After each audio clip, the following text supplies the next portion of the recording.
Shukran ya habibti, base hiyya mish aktar min khadima fi beit kilab, my brother Marcus said with a laugh, leaning back in his leather chair at the executive dinner table.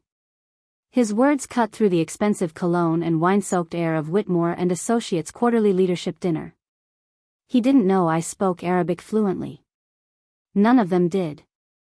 Before we jump back in, tell us where you're tuning in from, and if this story touches you, make sure you're subscribed, because tomorrow, I've saved something extra special for you. I watched as his colleagues, senior managers, department heads, all dressed in their finest suits, chuckled politely at whatever joke Marcus had just made in Arabic. My fingers tightened around the stem of my wine glass, but my face remained perfectly calm. Composed. Unreadable. Before we begin, drop a comment below and tell us, have you ever been underestimated by someone who thought you didn't understand them? What did you do? Be honest. We read every single comment.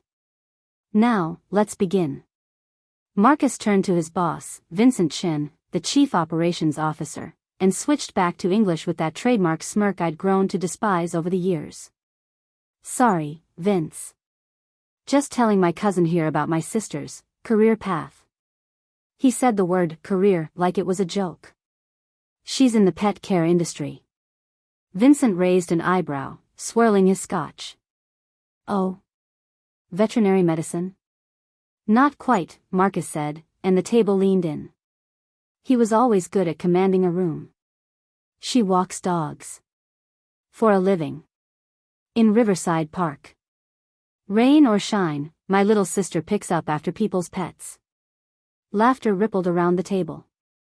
Not loud, cruel laughter, no, this was worse. It was that polite, corporate chuckling that said we're laughing with you, not at the subject, except I was absolutely the subject. Jessica Park, the HR director, tried to smooth it over.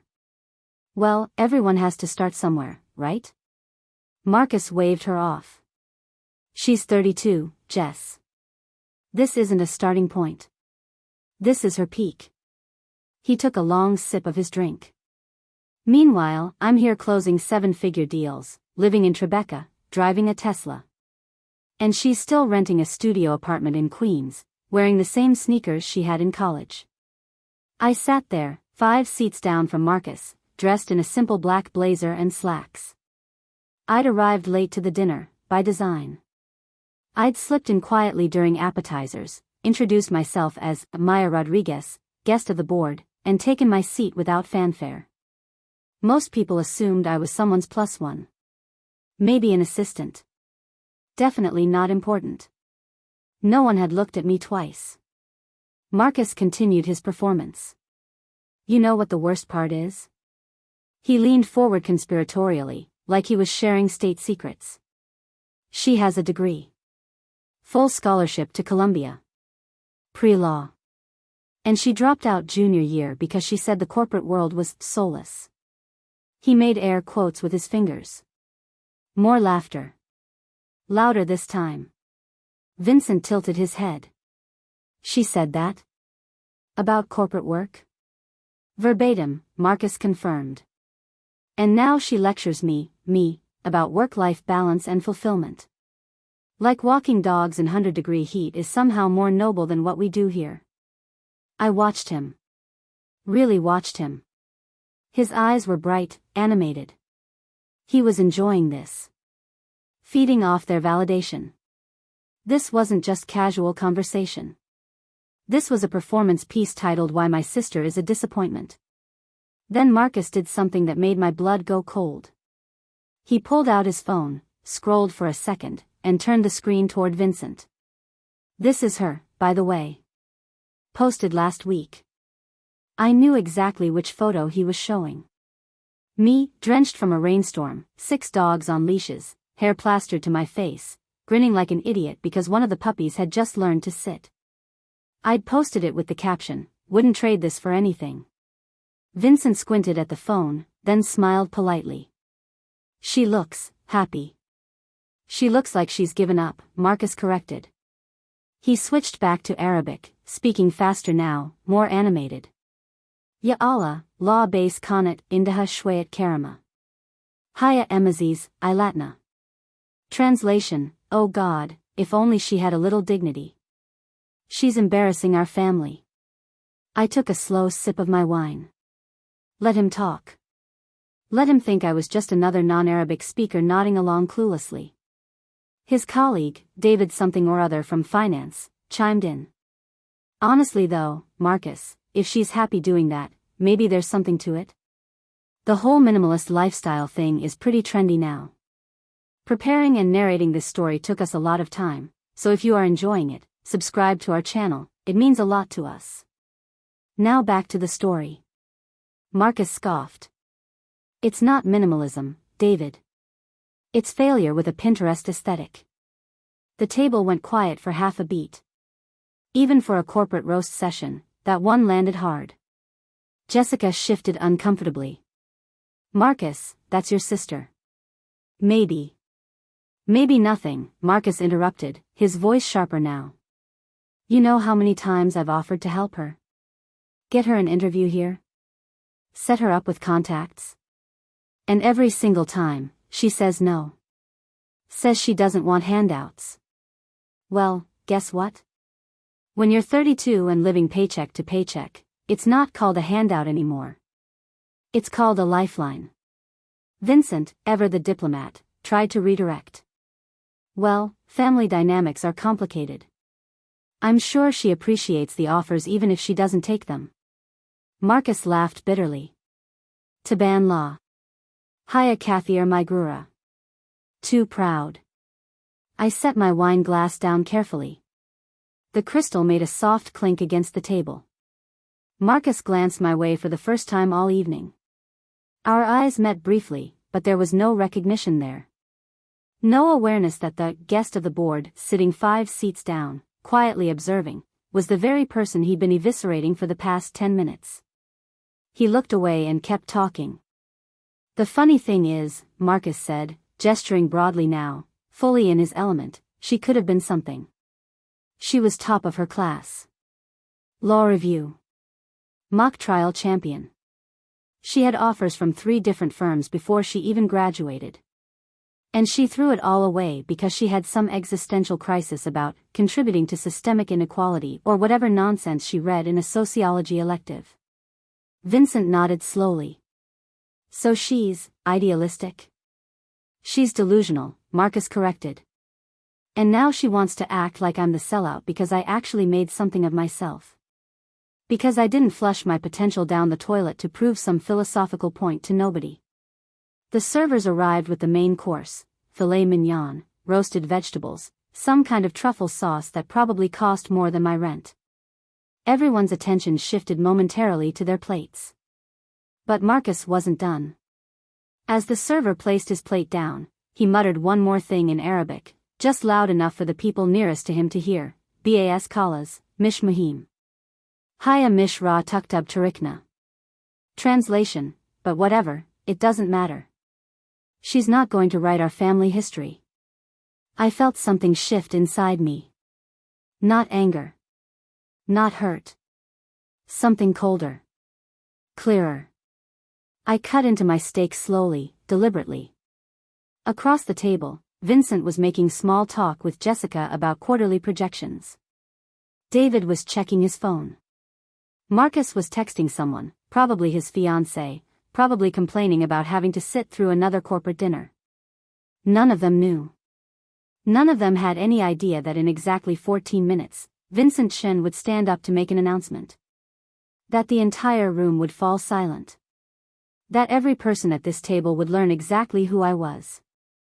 And Marcus, my brother, my blood, the man who just spent 10 minutes destroying me in 2 languages, would realize he'd made the biggest mistake of his career. I smiled to myself and took another bite. Let him enjoy his steak. It was going to be the last peaceful moment he'd have for a very long time. The dinner continued, and so did Marcus. He'd moved on from talking about me directly, but every few minutes, he'd circle back. Like a shark that had tasted blood and couldn't quite swim away from it.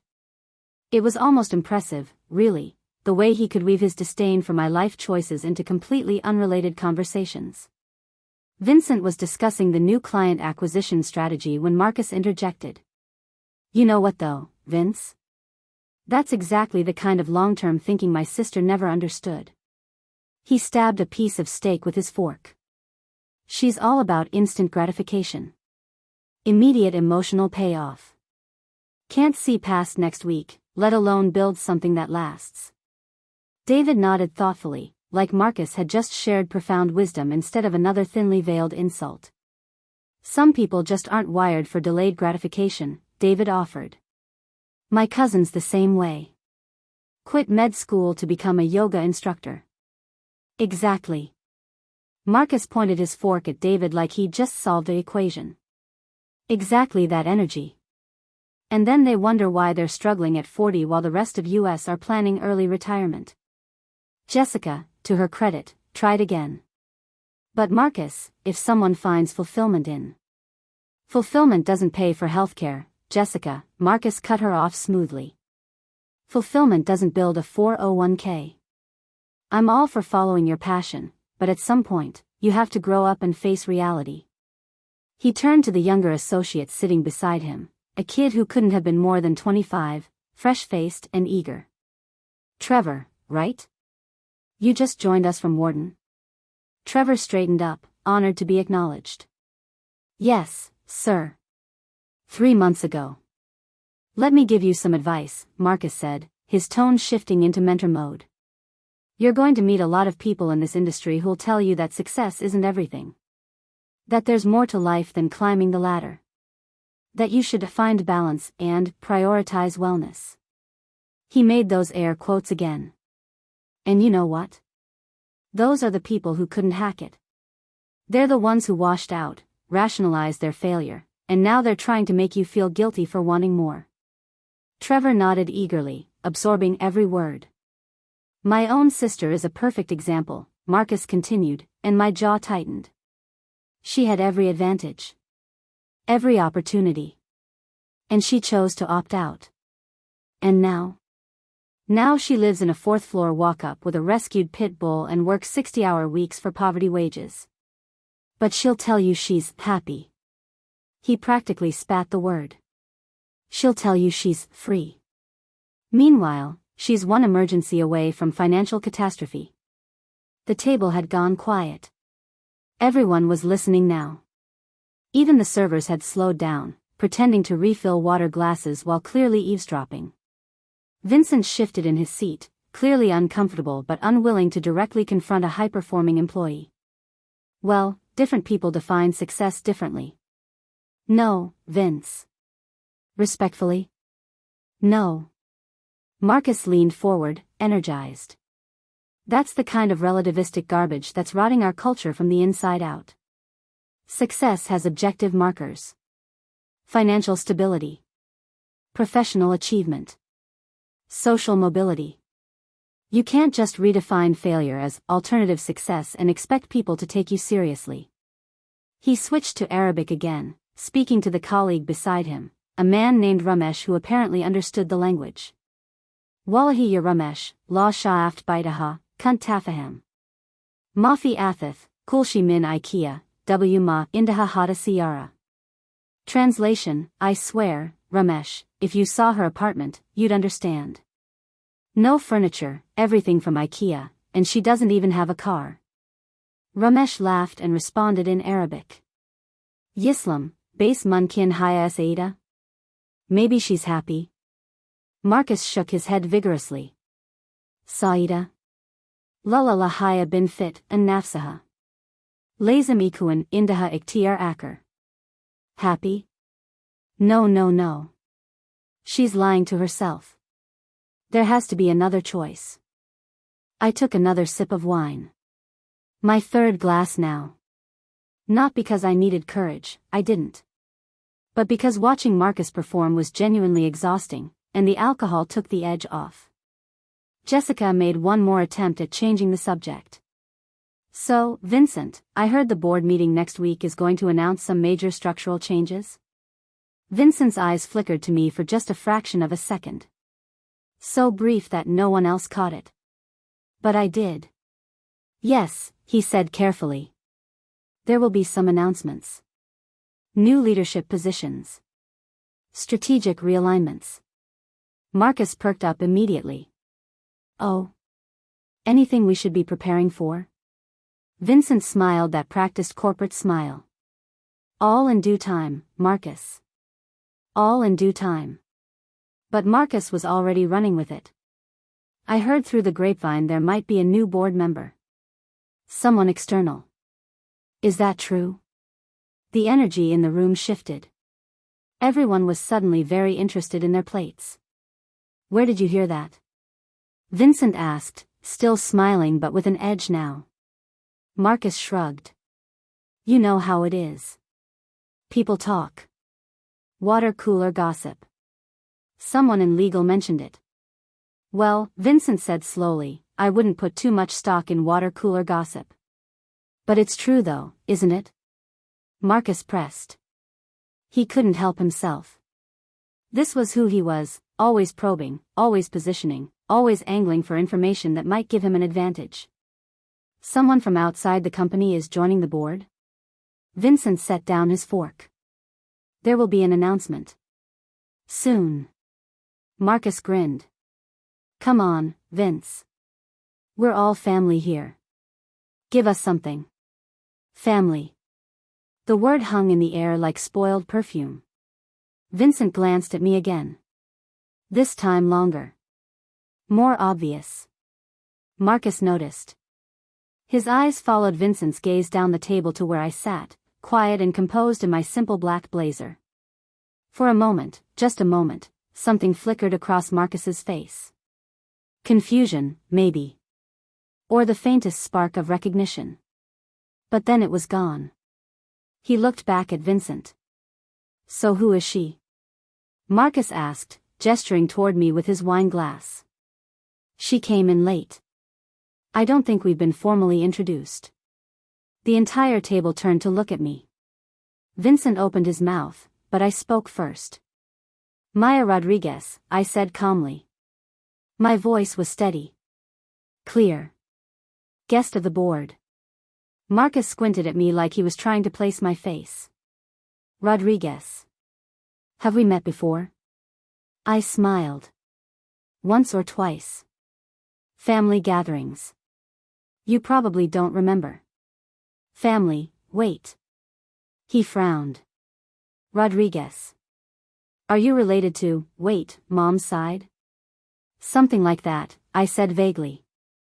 He stared at me for another few seconds, then shrugged and turned back to Vincent. Anyway, about this new board member. But Vincent didn't answer. He was checking his watch. Actually, Vincent said, pushing back from the table slightly, I think now is as good a time as any. The room went silent. Marcus looked confused. For what? Vincent stood up. Cleared his throat. The servers vanished into the kitchen like they'd been choreographed. Ladies and gentlemen, Vincent began, his voice taking on that formal tone reserved for official announcements. I know we typically save announcements for the conference room, but given that most of our senior leadership is here tonight, I thought I'd share some exciting news. Everyone was rapt. Forks down. Phones away. Marcus was practically vibrating with curiosity. As you know, Vincent continued, Whitmore Associates has been expanding rapidly. We've doubled our client base in 18 months. We've opened offices in 3 new cities. And with that growth comes the need for fresh perspective at the highest level. He paused for effect. Which is why I'm thrilled to announce that we've appointed a new member to our board of directors. Someone with extensive experience in corporate ethics, compliance restructuring, and, most importantly, someone who isn't afraid to ask the hard questions that need to be asked. Marcus was leaning forward now, hanging on every word. Vincent turned to look directly at me. Maya Rodriguez joined our board 2 weeks ago. She's been observing our operations, sitting in on meetings, and conducting confidential assessments. And starting Monday, she'll be overseeing a comprehensive review of our management practices, employee relations, and departmental efficiency. The color drained from Marcus's face. Maya, Vincent said warmly, would you like to say a few words? I stood up slowly. Every eye in the room was on me now. And Marcus, my brother, who'd spent the last 30 minutes destroying me in 2 languages, looked like he'd just swallowed glass. I smiled. I'd love to, I said. I stood there for a moment, letting the silence settle like dust after an explosion. Every face at the table was turned toward me, some curious, some confused, and one in particular looked like he'd just been struck by lightning. Marcus's fork was frozen halfway to his mouth. His eyes were wide, darting between me and Vincent like he was watching a tennis match he didn't understand the rules to.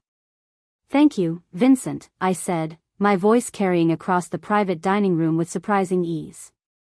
"I appreciate the warm introduction." I smoothed down my blazer, the same simple black blazer Marcus had probably dismissed as bargain rack fashion when I'd walked in. Funny how context changes everything. "I know this might come as a surprise to some of you," I continued, making deliberate eye contact with each person at the table. "I've been keeping a relatively low profile these past 2 weeks. Observing. Listening. Learning how Whitmore Associates really operates when the boardroom doors are closed and the quarterly reports aren't being polished for investors."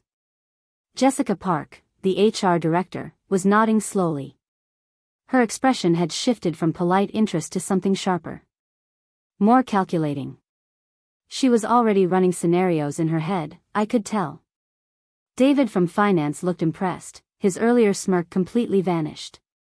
And Marcus? Marcus just stared. "I should probably clarify something," I said, turning my attention directly to my brother for the first time all evening. "Earlier, when I said we'd met at family gatherings, I wasn't being entirely truthful." His throat bobbed as he swallowed. "We've met at every family gathering," I said clearly. "Every single one. For 32 years. The confusion on his face deepened, then slowly, painfully slowly, began to transform into recognition. His eyes widened. His mouth opened slightly. "Maya isn't my full name," I continued. "It's my middle name. The one I started using professionally about 6 years ago when I completed my graduate work at Columbia." Marcus's face had gone from pale to gray. "My full name," I said, letting each word land with precision, "is Sarah Maya Rodriguez-Chen." The table erupted in whispered murmurs. Vincent had the decency to look slightly uncomfortable, though whether it was for me or for Marcus, I couldn't quite tell. "Rodriguez was our mother's maiden name," I explained to the room, though I was really only talking to Marcus now. "I took it when I went back to school. Fresh start. New identity." Turns out, having some distance from the family name made it a lot easier to be taken seriously in academic circles. Marcus's hands were gripping the edge of the table now. His knuckles were white. "So just to be absolutely clear," I said, my voice calm but carrying an edge that could cut glass, "when you spent the last half hour discussing your disappointment of a sister who walks dogs and lives in Queens and threw away her Columbia education, you were talking about me." Dead silence. Even the ambient noise from the kitchen seemed to have stopped. It was like the entire restaurant was holding its breath. Trevor, the young Wharton grad, looked like he wanted to crawl under the table. Ramesh, who'd laughed along in Arabic earlier, was staring very intently at his plate. Jessica's expression had shifted to something between horror and fascination, like watching a car crash in slow motion. "Now," I continued, turning away from Marcus to address the broader table, "I want to be clear about something. I'm not here because of personal grievances. I'm not here to settle family scores. The board appointed me because I have a very specific skill set that this company needs right now." I pulled out my tablet from the leather bag beside my chair, the same bag Marcus had probably dismissed as cheap when I'd arrived, and woke up the screen. For the past 6 years, I've been working as an independent consultant specializing in corporate culture assessment and ethical compliance restructuring. My client list includes 3 Fortune 500 companies, 2 major nonprofits, and 1 organization that preferred to remain anonymous, but I'm sure you'd recognize the name. David leaned forward slightly, his professional interest clearly piqued despite the awkwardness. "I finished my doctorate in organizational psychology 18 months ago," I continued. "My dissertation focused on the correlation between management behavior and long-term employee retention. It was published in the Journal of Business Ethics last spring." It's been cited 47 times already. I could see Marcus processing this information in real time. His face was cycling through emotions like a broken slot machine: shock, confusion, denial, and something that might have been the earliest stirrings of dread. The dog walking? I said, addressing the elephant in the room head-on. That's volunteer work I do on weekends with a rescue organization in Riverside Park. Has been for 8 years. The dogs in that photo Marcus showed earlier? All rescues from high-kill shelters. 3 of them have since been adopted into loving homes. I swiped through my tablet and pulled up a document, then gestured to Vincent. He nodded and the document appeared on the large screen mounted on the wall behind me, a feature of the private dining room I'd specifically requested when planning this moment. It was my CV. 2 pages of credentials, publications, speaking engagements, and consulting contracts. The room studied it in silence. The studio apartment in Queens? I continued. I own it. Bought it outright 4 years ago. It's a 5th-floor walk-up, not 4th, Marcus, details matter. And I chose that neighborhood specifically because it's 15 minutes from the rescue center and 20 minutes from my office in Manhattan. Marcus opened his mouth, closed it, then opened it again. Your office? Yes, I said simply. Rodriguez Consulting. We're small, just me and 2 associates, but we're selective about our clients. We only work with organizations that genuinely want to improve, not just check boxes for their annual reports. Vincent stepped in, his voice diplomatic but firm. Sarah, Maya, was recommended to us by 3 separate board members. Her reputation in this field is impeccable. When we learned she had availability in her schedule, we moved quickly to bring her on. 2 weeks ago, I added, I signed a 6-month contract as a consulting board member with an option to extend. My focus will be on management practices, departmental culture, and identifying systemic issues that might be impacting employee satisfaction and retention. I paused, letting that sink in. Which brings me to tonight, I said, my tone shifting slightly. I wasn't originally planning to attend this dinner. Vincent invited me, but I was going to decline. I had other commitments. That was partially true. I'd been planning to spend the evening reviewing employee satisfaction surveys from the last 3 years. But then, I continued, I received a text from Vincent this afternoon mentioning that Vincent Chen, one of the senior account managers I'd been asked to evaluate, would be attending. And I thought, well, this might be an interesting opportunity. Marcus's face had moved past gray and was approaching green. You see, I said, addressing the room but really talking to my brother, one of the challenges in my line of work is that people behave differently when they know they're being observed. When they know their words and actions might have consequences.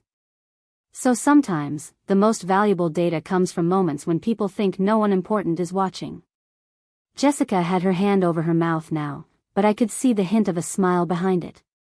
So I came tonight as Maya Rodriguez, generic guest of the board, and I watched. And listened. I switched back to Arabic, my pronunciation flawless, my tone conversational. Sima tu kul shay. Kul kalima. Min al majit, can brf exactly min into w shu kan rati. Translation, I heard everything. Every word. From the moment I arrived, I knew exactly who you were and what you were going to say. The color had completely drained from Ramesh's face now too. Marcus looked like he might be sick. I switched back to English. My Arabic is fluent, by the way. Studied it for 6 years. Spent a summer in Jordan. Even did part of my graduate research at American University of Beirut. It's amazing what you can learn when you're genuinely curious about other cultures instead of just using language as a weapon. The silence was so complete I could hear someone's watch ticking 3 seats away. Now, I said, my voice returning to that calm, professional tone, I want to make something absolutely clear to everyone at this table. What happened tonight, while personally uncomfortable for me, is actually a perfect illustration of exactly why I was brought in. I looked directly at Marcus. This isn't about revenge. This isn't about humiliation. This is about culture. Vincent was nodding now, his discomfort fading into something that looked like approval. The question we need to ask, I continued, is this: if a senior manager is comfortable speaking this way about a family member, someone he's known his entire life, in front of colleagues and subordinates, how is he speaking about employees when they're not in the room? How is he treating direct reports who don't have the protection of family connection or board oversight? Jessica was writing something down now. Taking notes. These are the questions I'll be exploring over the next 6 months, I said. Not to target anyone specifically, but to understand the broader patterns that might exist within the organization. I closed my tablet and tucked it back into my bag. So I want to thank you, Marcus, I said, meeting his eyes directly. Tonight was incredibly informative. You've given me a lot to think about as I begin my assessment. He looked like he wanted to say something, to defend himself, to apologize, to argue, but no words came out. I turned to Vincent. I think I'll head out now. It's been a long evening. Vincent stood immediately. Of course. Thank you for coming, Maya. And for handling that with such grace. I smiled. It's what I do. As I gathered my things, the table remained frozen. No one knew what to say. No one knew where to look. Jessica caught my eye as I turned to leave. She mouthed 2 words, "Call me." I nodded. At the door, I paused and looked back one final time. Marcus was still sitting there, staring at the table, his entire world visibly crumbling around him. And for just a moment, just one brief moment, I felt something that wasn't quite satisfaction and wasn't quite pity. It was clarity. This was why I'd changed my name. Why I'd built a career separate from family connections. Why I'd spent years becoming someone who didn't need their approval or validation. Because moments like this were inevitable. And when they came, I wanted to face them as myself, not as someone's disappointing little sister, but as Dr. Sarah Maya Rodriguez-Chen, consultant, board member, and someone who'd earned every single credential on that CV through her own work. I walked out of that dining room with my head high. And I didn't look back. The elevator doors closed behind me, and I finally allowed myself to exhale. My hands were shaking, not from fear or anger, but from pure adrenaline. I'd just done something I'd been imagining in various forms for the better part of a decade, and now that it was over, my body was catching up to what my mind had just executed. The elevator descended smoothly from the 15th floor of the Grandview Tower, where Whitmore and Associates kept their executive dining room for occasions exactly like tonight. The mirrored walls reflected back multiple versions of myself, all wearing the same expression of controlled intensity that I wasn't quite ready to let go of yet. My phone buzzed in my bag. Then again. Then 3 more times in rapid succession. I pulled it out and saw a flood of texts, all from the same number. Vincent. That was handled perfectly. Exactly the kind of composure we need on the board. Are you okay though? Seriously. Marcus just left. Didn't say goodbye to anyone. Call me when you get home. Want to make sure you're all right. I typed back a simple response, I'm fine. See you Monday for the leadership review meeting. The elevator reached the ground floor and the doors opened into the gleaming marble lobby of the Grandview. It was nearly 9:30 now, and the lobby was quieter than it had been when I'd arrived 2 hours earlier. A few well-dressed couples heading out for late dinners, a businessman on his phone near the fountain, the night concierge behind his desk looking bored. I headed for the exit, my heels clicking against the marble with a satisfying rhythm that made me feel more grounded with each step. Ms. Rodriguez? I turned to find Trevor, the young Wharton associate, jogging across the lobby toward me.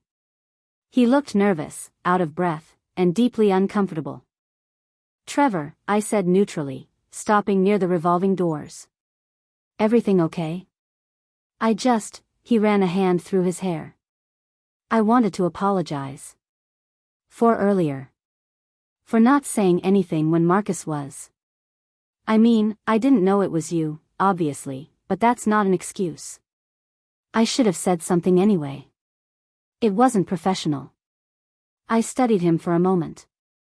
He was young, younger than I'd been when I first started understanding how corporate dynamics really worked. His discomfort seemed genuine. "You're new," I said finally. 3 months, you said? "Yes, ma'am." "Don't call me ma'am. Makes me feel ancient." I shifted my bag to my other shoulder. "You want some advice, Trevor?" He nodded eagerly. In any professional setting, when someone starts tearing down another person, especially someone who isn't there to defend themselves, you have 2 choices. You can participate, or you can create distance. You don't have to be confrontational about it. You don't have to make a scene. But you can redirect the conversation. Change the subject. Even just stay quiet without laughing along. Small acts of integrity matter more than you think. Trevor absorbed this like he was taking mental notes. "Yes, Ma, yes. Absolutely. I'll remember that." "Good." I turned toward the doors again, then paused. "One more thing." "Yes?" "Marcus is good at his job. He brings in revenue, he closes deals, he looks impressive on paper. But over the next few months, pay attention to how he treats people when there's no immediate benefit to him. Watch how he talks about colleagues who aren't in the room. That'll tell you a lot more about his character than his quarterly numbers ever will." Trevor's expression shifted into something more serious. "You're going to be reviewing him, aren't you? That's why you were there tonight." "I'm reviewing everyone," I corrected. "Marcus isn't special in that regard. But yes, his management style will be part of my assessment." "For what it's worth," Trevor said quietly, "there are rumors about him in the office. Nothing concrete enough for HR to act on, but rumors." I kept my expression neutral, but mentally I filed that away. "What kind of rumors?" He hesitated, clearly weighing how much to share. "That he takes credit for other people's work. That he throws junior associates under the bus when projects go wrong. That he has a ranking system for which team members are worth investing time in, and which ones aren't." "Interesting," I said. "If any of those rumors have specifics, names, dates, projects, I'd appreciate hearing about them. Confidentially, of course." Trevor nodded. "I'll put together what I know. Should I email it to you?" "Use my personal consulting email. It's on my website, Rodriguez Consulting. Send it encrypted if you can. If not, just use vague references and we can discuss details in person." "Okay. Yes. I'll do that." He looked relieved, like he'd been carrying this information around and hadn't known what to do with it. "Thank you, Ms. Rodriguez." "Maya," I said. "And Trevor? What you did just now, coming down here, apologizing, offering information, that took integrity. Don't lose that as you move up in this industry. It's rarer than you think." He smiled, genuinely this time, and headed back toward the elevators. I pushed through the revolving doors and stepped out into the cool October night. The street was busy with typical Manhattan evening traffic, taxis honking, people rushing past with to-go coffee cups, a street performer playing saxophone on the corner. The familiar chaos of the city I'd chosen to build my life in. My apartment was only 12 blocks away. I could have taken a taxi, but I needed to walk. Needed to process what had just happened with physical movement and fresh air. I started north on Park Avenue, my pace brisk but not hurried. My phone buzzed again. This time it was a number I didn't recognize, but the area code was local. I answered cautiously. "Hello? Sarah?" I stopped walking. That voice. I knew that voice. "Mom?" "Don't hang up," she said quickly. "Please. Just, give me 2 minutes." I closed my eyes and counted to 5, then started walking again. "How did you get this number?" "Marcus gave it to me." He's not doing well, Sarah. He came to the house about 30 minutes ago. He's devastated." "Good," I said flatly. "Sarah." "No, Mom. Don't do that. Don't call me after years of radio silence because Marcus is upset. Where were you when he was destroying me at every family dinner? Where were you when he told Aunt Linda I was wasting my degree? Where were you when he convinced Dad I was too ashamed of my life to bring friends home? Silence on the other end. Then, quietly, I didn't think it was that bad. I laughed, short, sharp, humorless. You didn't think it was that bad, or you didn't want to deal with the confrontation? Both, she admitted, and at least there was honesty in her voice. Your brother can be intense. I learned a long time ago that disagreeing with him just makes things worse. He digs in. Gets defensive. So I stayed quiet. I thought if I didn't engage, he'd eventually move on. He didn't move on, Mom. He got worse. And your silence looked like approval. I know that now, she said. Seeing his face when he came home tonight, hearing what happened. Sarah, he barely made it through the door before he broke down. I've never seen him like that. Like what? Scared, she said. He thinks you're going to destroy his career. He thinks this whole thing was an elaborate setup to humiliate him and get him fired. I stopped at a crosswalk, waiting for the light to change. Is that what you think? I don't know what to think, she admitted. You've been Maya Rodriguez for 6 years. You built this whole other life, this whole other identity, and none of us knew. You got married. Wait, what? I cut in. I'm not married. The Rodriguez Chen. I thought you married someone named Chen. Chen is Dad's name, Mom. You remember Dad? Your husband? Chen is his last name. I hyphenated when I took Rodriguez because I wanted to keep both sides of the family in my professional identity, even though neither side particularly deserved it. Oh. She sounded genuinely surprised. Marcus thought, never mind what Marcus thought. The light changed and I crossed the street, phone pressed to my ear. Why are you calling me? I asked. Really? What do you want? She was quiet for a long moment. I want to know if you're okay. Despite everything, you're still my daughter. And I need to know if you're okay. Something in her tone, something genuine beneath the worry about Marcus, made me slow my pace. I'm fine, I said. Better than fine, actually. Tonight was necessary. He didn't know it was you, she said. If he'd known. That's exactly the problem, Mom. He should have known. Not because I was sitting at the table, but because basic human decency should have stopped him from talking that way about anyone. Family or not. You're right, she said, and I almost tripped on the sidewalk because I'd never, not once in 32 years, heard my mother say those words to me. You're absolutely right. And I'm sorry. I'm sorry I didn't protect you. I'm sorry I let him make you feel small. I'm sorry I didn't call sooner. I had to stop walking. Had to lean against a building because suddenly my legs felt unsteady. I need time, I said finally. I need time to process all of this, and I need space from Marcus. From the family drama. I have a job to do, and I'm going to do it professionally, but I can't. I can't also manage everyone's feelings right now. I understand, she said. Can I call you again? Next week maybe? Just to talk. Not about Marcus. About you. About your life. About everything I missed. I wanted to say no. Wanted to protect myself from another potential disappointment. But I also heard something in her voice that I'd been waiting decades to hear. Genuine remorse. Actual accountability. Maybe, I said. Call me next Thursday. Evening. We'll see how I feel then. Okay, she said quietly. Thursday evening. I'll call. And Sarah? Yeah? I'm proud of you. I should have said it years ago, but I'm saying it now. I'm proud of who you've become. I closed my eyes and felt something crack open in my chest, something that had been sealed shut for so long I'd forgotten it was there. Thanks, Mom, I whispered.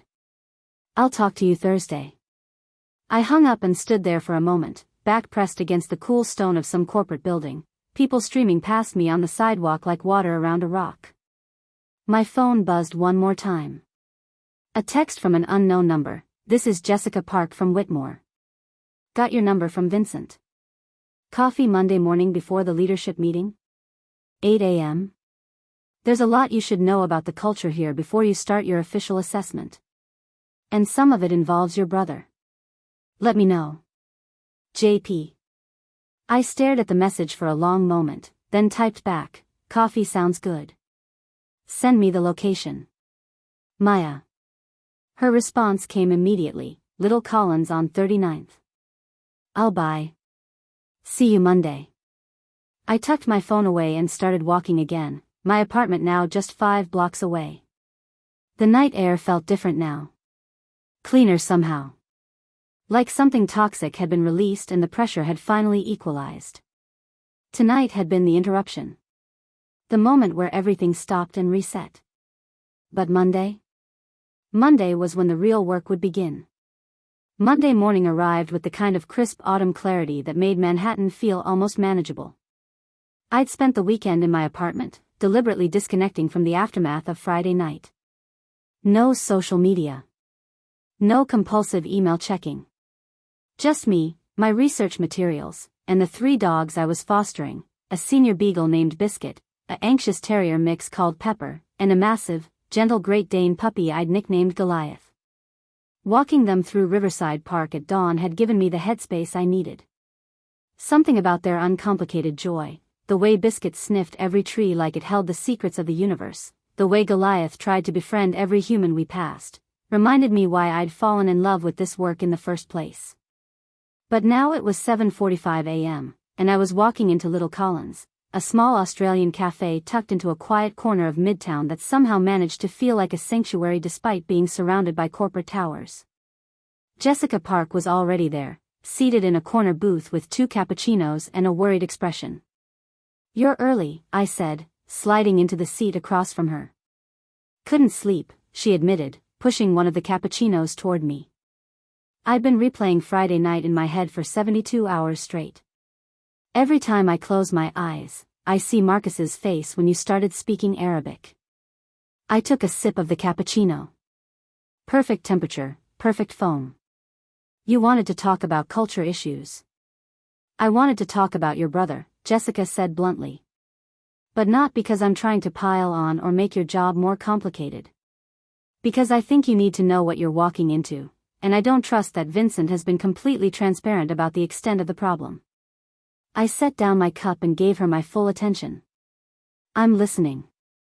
Jessica pulled out her phone, scrolled for a moment, then slid it across the table. On the screen was a spreadsheet, rows and rows of data with color-coded columns. What am I looking at? Employee turnover data for the past 3 years, broken down by department and direct supervisor, she said. The green columns are company average. The red columns are statistical outliers. I scanned the document. Most supervisors had turnover rates between 8 and 15%, normal for the industry. But one name stood out with a turnover rate of 42%. Marcus Chen. 42%, I said slowly. Over 3 years? That's 17 people, Jessica said. 17 employees who were assigned to work directly under Marcus and then either transferred to different departments, left the company, or in 2 cases, left the industry entirely. I looked up from the phone. And no one thought this was worth investigating? Jessica's expression darkened. Oh, people thought it was worth investigating. I thought it was worth investigating. I brought it to Vincent 8 months ago. Formal memo. Statistical analysis. Exit interview quotes. The whole package. And Marcus brings in $12 million in annual revenue, Jessica said flatly. He has relationships with 3 of our biggest clients. He's charming in client meetings, brilliant in presentations, and somehow manages to make everything look effortless. So when I presented my findings, Vincent thanked me for the thorough work and said we'd keep an eye on it. I sat back in the booth, processing this. But nothing changed. Nothing changed, Jessica confirmed. Except Marcus got a bonus. And a promotion to senior account manager. And a feature in the company newsletter about his innovative client retention strategies. Jesus, I muttered.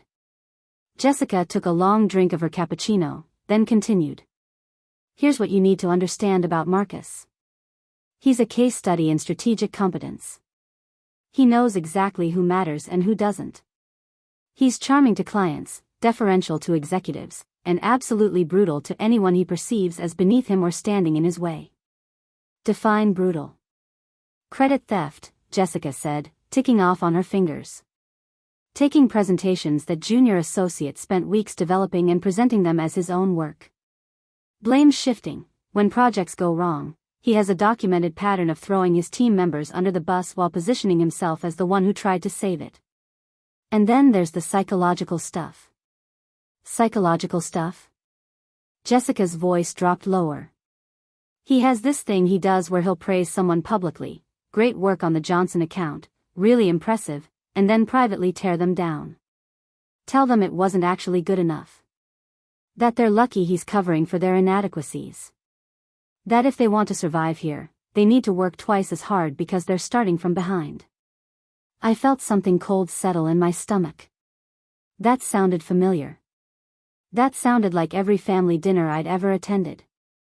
Do you have documentation of this? I asked. Some, Jessica said. Exit interviews mostly. People are more willing to talk once they've already quit. But here's the problem, Marcus is smart. He never sends emails that could be used against him. Everything damaging is verbal, one-on-one, in situations where it's his word against a junior employee who's already been positioned as underperforming. So no paper trail. Minimal paper trail, Jessica corrected. But I've been keeping my own records. Dates. Times. Patterns. I knew eventually someone would need this information. She pulled out a slim folder from her bag and set it on the table between us. This is everything I have. It's not enough to fire him, our legal team would shoot that down immediately. But it's enough to establish a pattern. Enough to justify a deeper investigation. Enough to make it very difficult for Vincent to keep looking the other way. I opened the folder. Inside were printed emails, handwritten notes, and what looked like transcribed conversations. Jessica had been building a case for months. Why are you giving this to me? I asked. Jessica met my eyes directly. Because I've been trying to fix this for 2 years through official channels, and I keep getting shut down. Because Marcus makes the company money, and money talks louder than culture. Because I'm tired of watching good people get chewed up and spit out by someone who's never faced consequences for his behavior. She leaned forward. And because you're not just a consultant who can be ignored. You're on the board. You have authority that I don't. And based on what I saw Friday night, you're not someone who scares easily. I closed the folder and placed my hand on top of it. This is a lot of trust you're placing in me. I know, Jessica said. But I did my homework on you this weekend. Read your dissertation. Looked up your other consulting projects. You helped restructure the culture at Morrison and Blake after their sexual harassment scandal. You completely overhauled the management training program at TechView Systems. You don't just write reports that sit on shelves. You actually create change. Those were different situations, I said carefully. This one is complicated by the fact that Marcus is my brother. That creates conflict of interest concerns, perception problems, questions about objectivity. Which is exactly why you need to be more thorough than usual, Jessica countered. You need to make this investigation so airtight, so well documented, so overwhelmingly evidence-based that no one can dismiss it as family drama or personal vendetta. She had a point.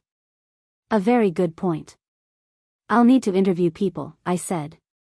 Current employees, former employees, anyone who's worked directly with Marcus. And I'll need to observe him in action, meetings, client calls, team interactions. Can you help arrange that without tipping him off that he's under specific scrutiny? Jessica smiled for the first time since I'd arrived.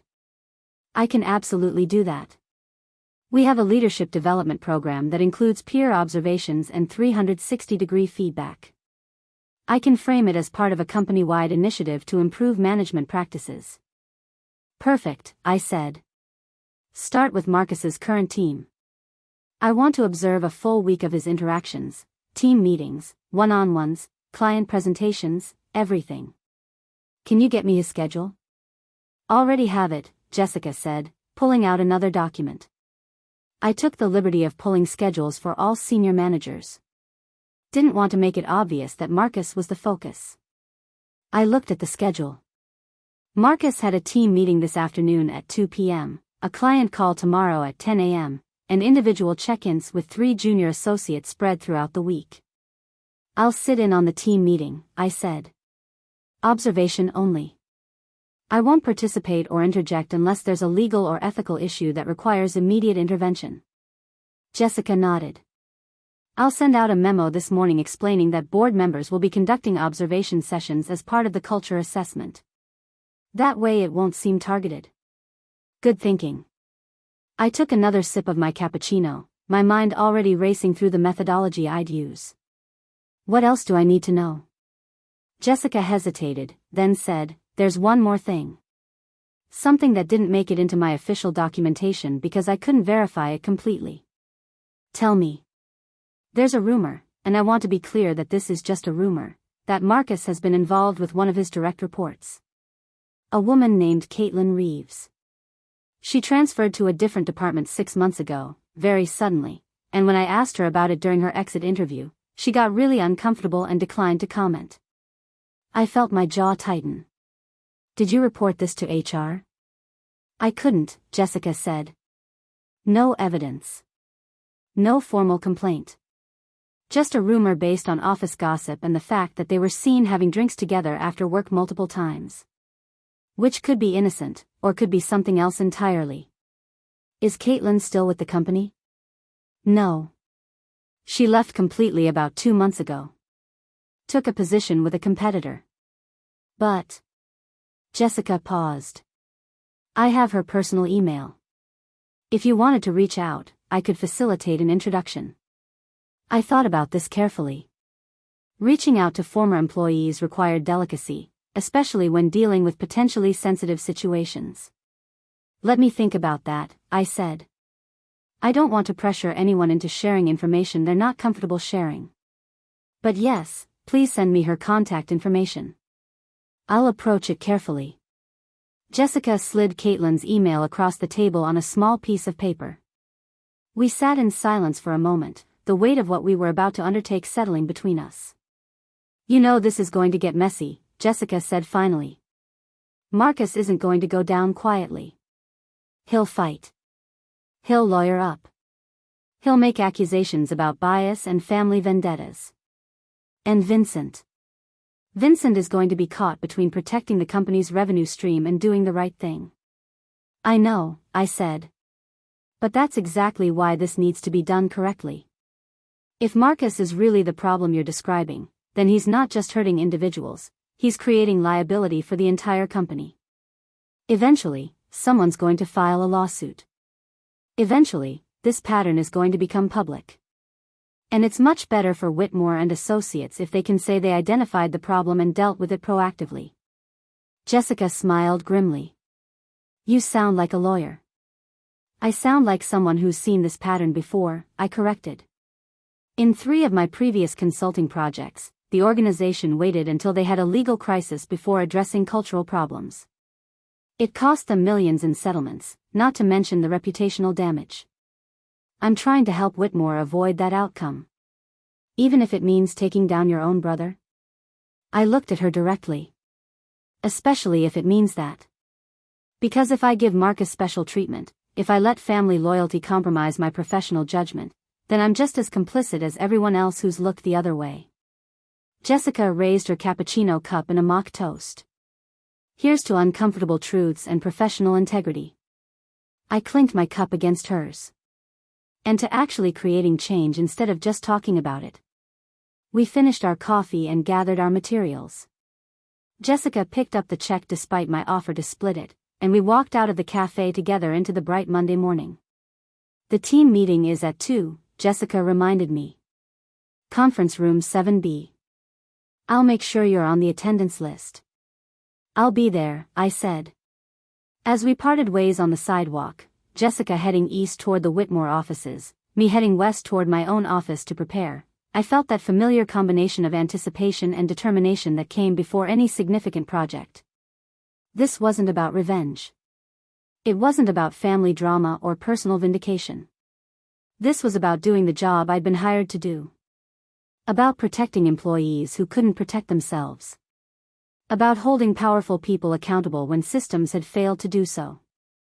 And if that person happened to be my brother? Then so be it. Conference room 7B was exactly what I'd expected from a mid-tier corporate meeting space. Glass walls on 2 sides for the illusion of transparency, a long table that could seat 12 but currently held 8, and a massive flat-screen monitor mounted on the wall displaying the Whitmore Associates logo in corporate blue. I arrived at 1:55 p.m., 5 minutes early. The room was already half full with junior associates and mid-level managers, all looking varying degrees of nervous and caffeinated. They glanced up when I entered, and I could see the recognition register on a few faces. News traveled fast in corporate environments. Ms. Rodriguez, said a young woman near the door, standing up quickly. I'm Amanda Hirsch. I work on Marcus's team. I heard you'd be observing today. Please, sit, I said, taking a seat myself near the back corner of the room, close enough to observe everything, far enough to avoid being the focus. Pretend I'm not here. I'm just taking notes on general team dynamics. Amanda nodded but didn't look reassured. None of them did. 2 more team members filtered in over the next few minutes. A nervous-looking man in his late 20s who introduced himself as Patrick. A confident woman named Zoe who made direct eye contact and gave me a firm handshake. And finally, a younger associate named Derek who looked like he'd rather be anywhere else on Earth. At exactly 2 p.m., Marcus walked in. He stopped in the doorway when he saw me, his entire body going rigid. Our eyes met for a fraction of a second, and I watched him make the calculation in real time. 'Cause a scene or play it professional? He chose professional. Team, he said, his voice carefully neutral as he moved to the head of the table. I see we have a guest today. Ms. Rodriguez is conducting observational research as part of her board assessment. We'll proceed with our regular agenda. He didn't look at me again as he sat down and opened his laptop. All right, Marcus said, his tone shifting into what I recognized as his work mode, crisp, efficient, commanding. Let's start with project updates. Amanda, you're up first. Where are we with the Carlson account? Amanda straightened in her chair, tablet in hand. The Carlson presentation is 90% complete. We've incorporated the feedback from last week's review, adjusted the financial projections based on their Q3 performance, and I've scheduled a final run-through for Wednesday morning. Show me, Marcus said. Amanda pulled up the presentation on the main screen.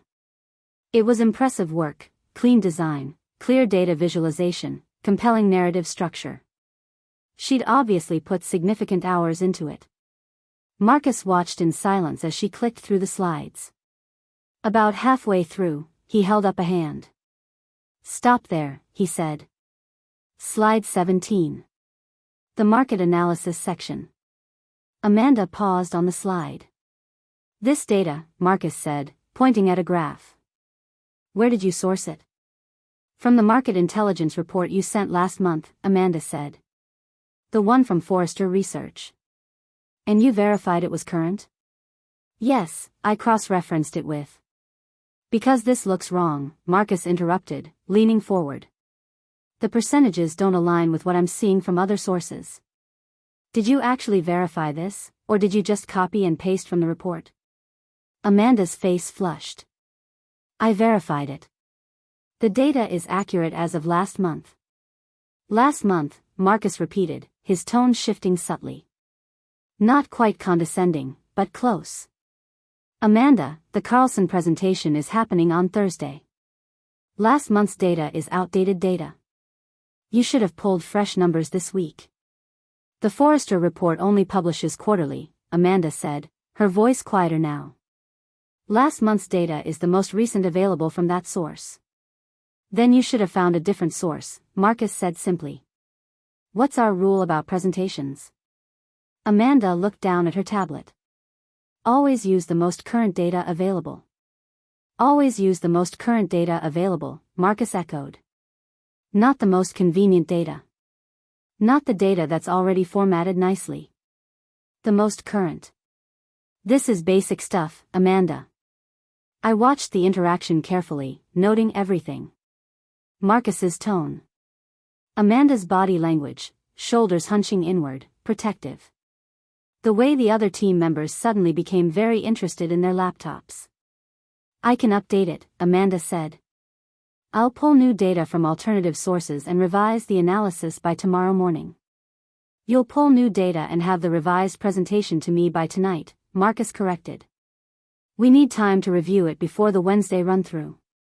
Can you handle that, or do I need to reassign this? I can handle it, Amanda said quickly. Too quickly. Good, Marcus said, turning away from her to address the group. This is exactly the kind of attention to detail that separates adequate work from excellent work. We're not in the business of adequate. Moving on.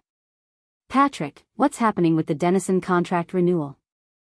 Patrick launched into his update, but I was still processing what I'd just witnessed. On the surface, Marcus's correction had been reasonable.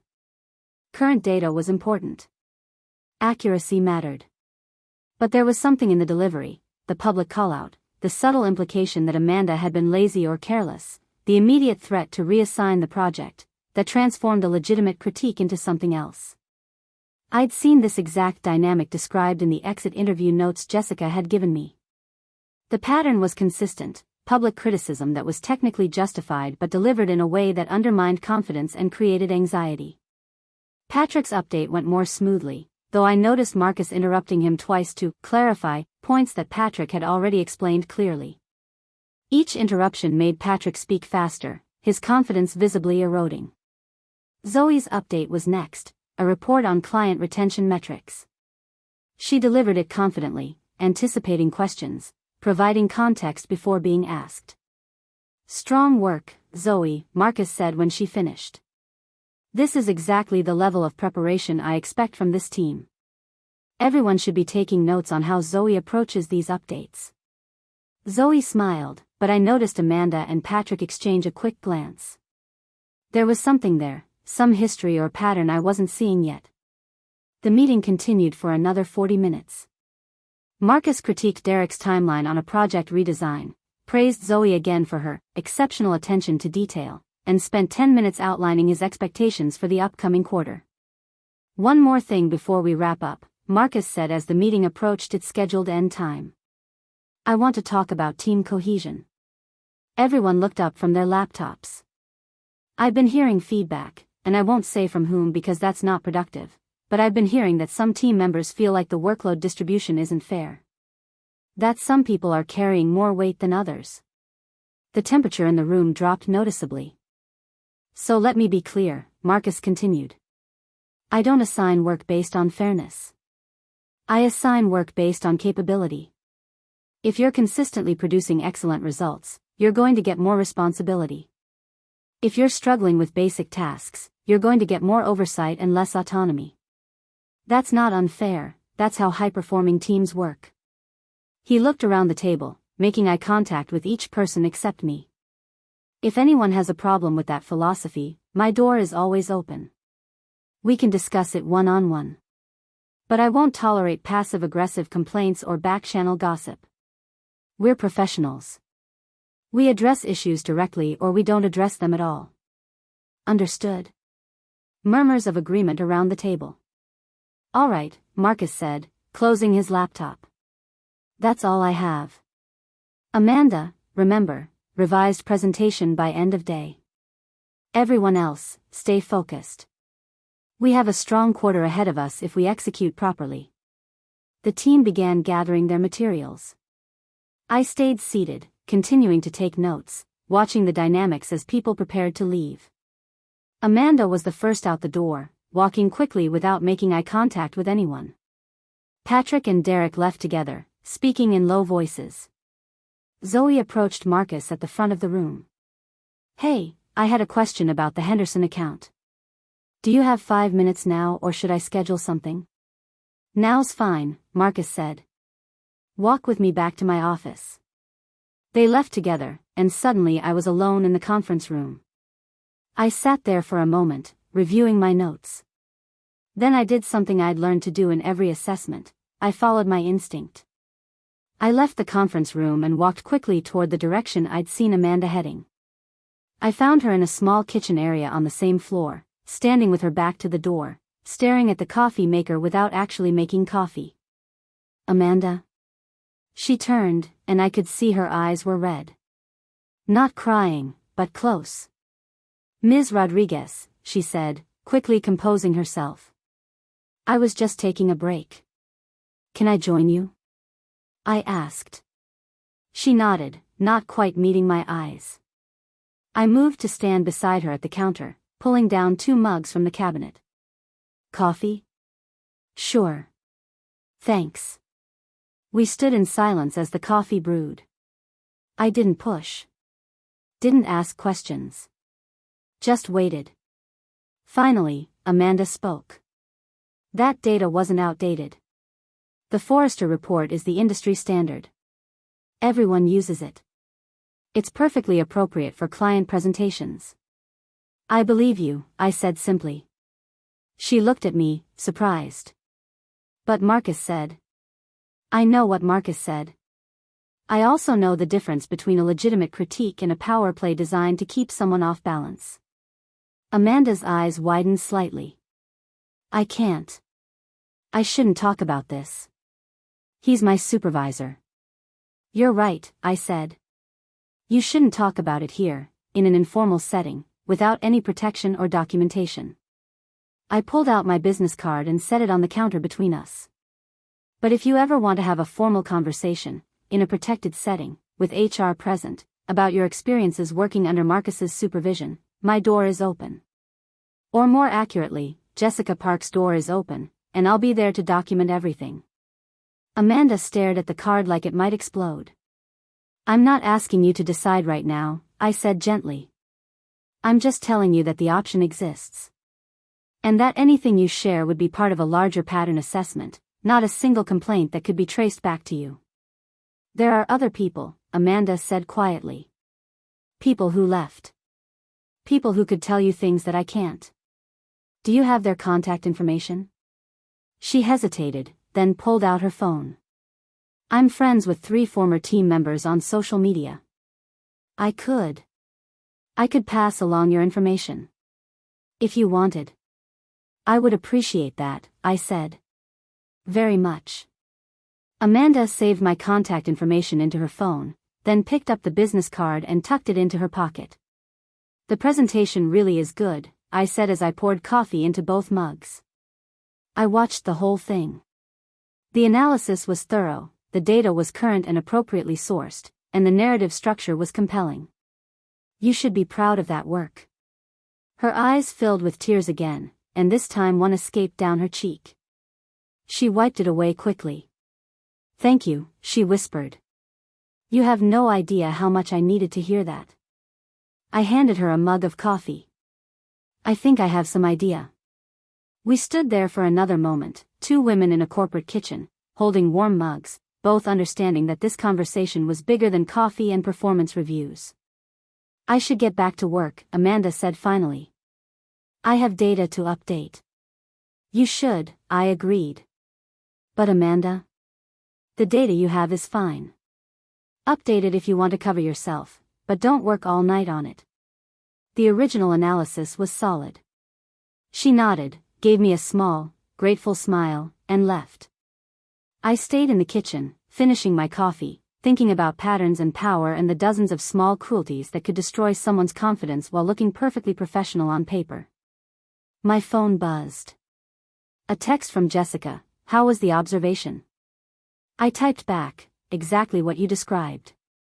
I need to talk to former employees. The sooner the better." Her response was immediate, I'll start making calls. I finished my coffee, rinsed the mug, and headed back toward my temporary office space at Whitmore. This assessment had just moved from theoretical to personal. And Marcus had no idea how much evidence he was giving me with every perfectly calibrated word. The week that followed the team meeting was a masterclass in strategic observation. I attended 3 more of Marcus's meetings, a client presentation, a budget review with finance, and a one-on-one coaching session with Derek that I observed through a video recording Derek had agreed to share with me as part of the assessment. Each interaction confirmed what Jessica's documentation and Amanda's hesitation had suggested. Marcus was exceptional at compartmentalizing his behavior. With clients, he was charming, attentive, and collaborative. With executives, he was deferential and solutions-oriented. With his team, behind closed doors, he was something else entirely. By Thursday afternoon, I had accumulated enough observational data to support a preliminary finding. But what I needed now wasn't just my notes, I needed voices. Real people willing to speak about their experiences. Jessica had arranged for me to have coffee with 3 former employees over the course of Thursday and Friday. The first meeting was scheduled for 4 p.m. at a cafe in Brooklyn, far enough from Midtown that we wouldn't risk running into anyone from Whitmore. I arrived early and chose a table in the back corner. At 4:05, a woman in her early 30s walked in, scanning the room nervously. She had dark hair pulled into a ponytail and wore jeans and a casual blazer, the uniform of someone who no longer had to dress for corporate America every day. I stood and waved. She approached cautiously. "Caitlin Reeves?" I asked. "That's me," she said, shaking my hand. Her grip was firm but her palm was slightly sweaty. "You're Dr. Rodriguez? Please, call me Maya. And thank you for meeting with me. I know this might not be comfortable." "That's an understatement," Caitlin said, but she sat down across from me. "When Jessica reached out and said you wanted to talk about my time at Whitmore, my first instinct was to say no. But then she mentioned you were Marcus Chen's sister, and I thought, maybe this is finally someone who'll actually do something." I ordered us both coffee, and while we waited, I explained the parameters of our conversation. "Everything you tell me will be documented as part of the cultural assessment," I said. "Your identity will be protected in any reports I generate. You'll be referred to anonymously unless you explicitly give permission otherwise.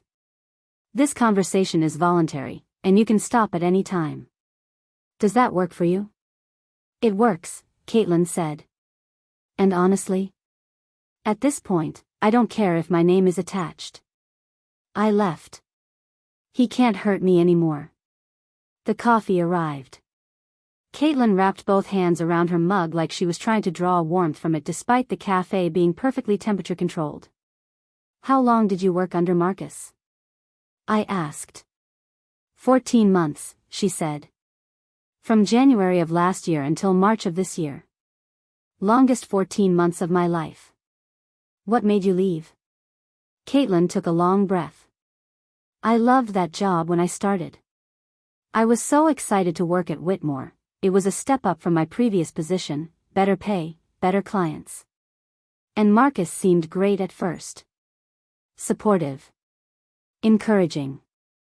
He told me I had real potential, that he saw me moving up quickly if I kept producing good work. When did that change? About 3 months in, she said. I'd finished a major project, a complete market analysis for a client in the tech sector. Spent 6 weeks on it. It was some of my best work.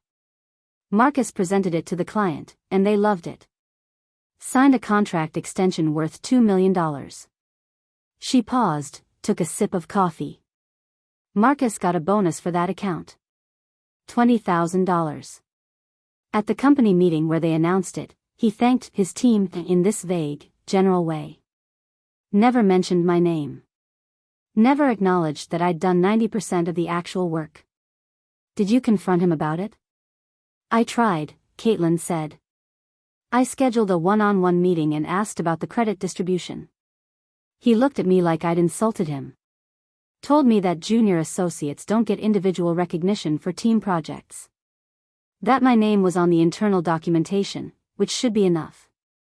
That if I wanted recognition, I needed to be in a position where I was presenting to clients myself. I was taking notes on my tablet, but I looked up. How did that make you feel? Like I'd been slapped, she said simply.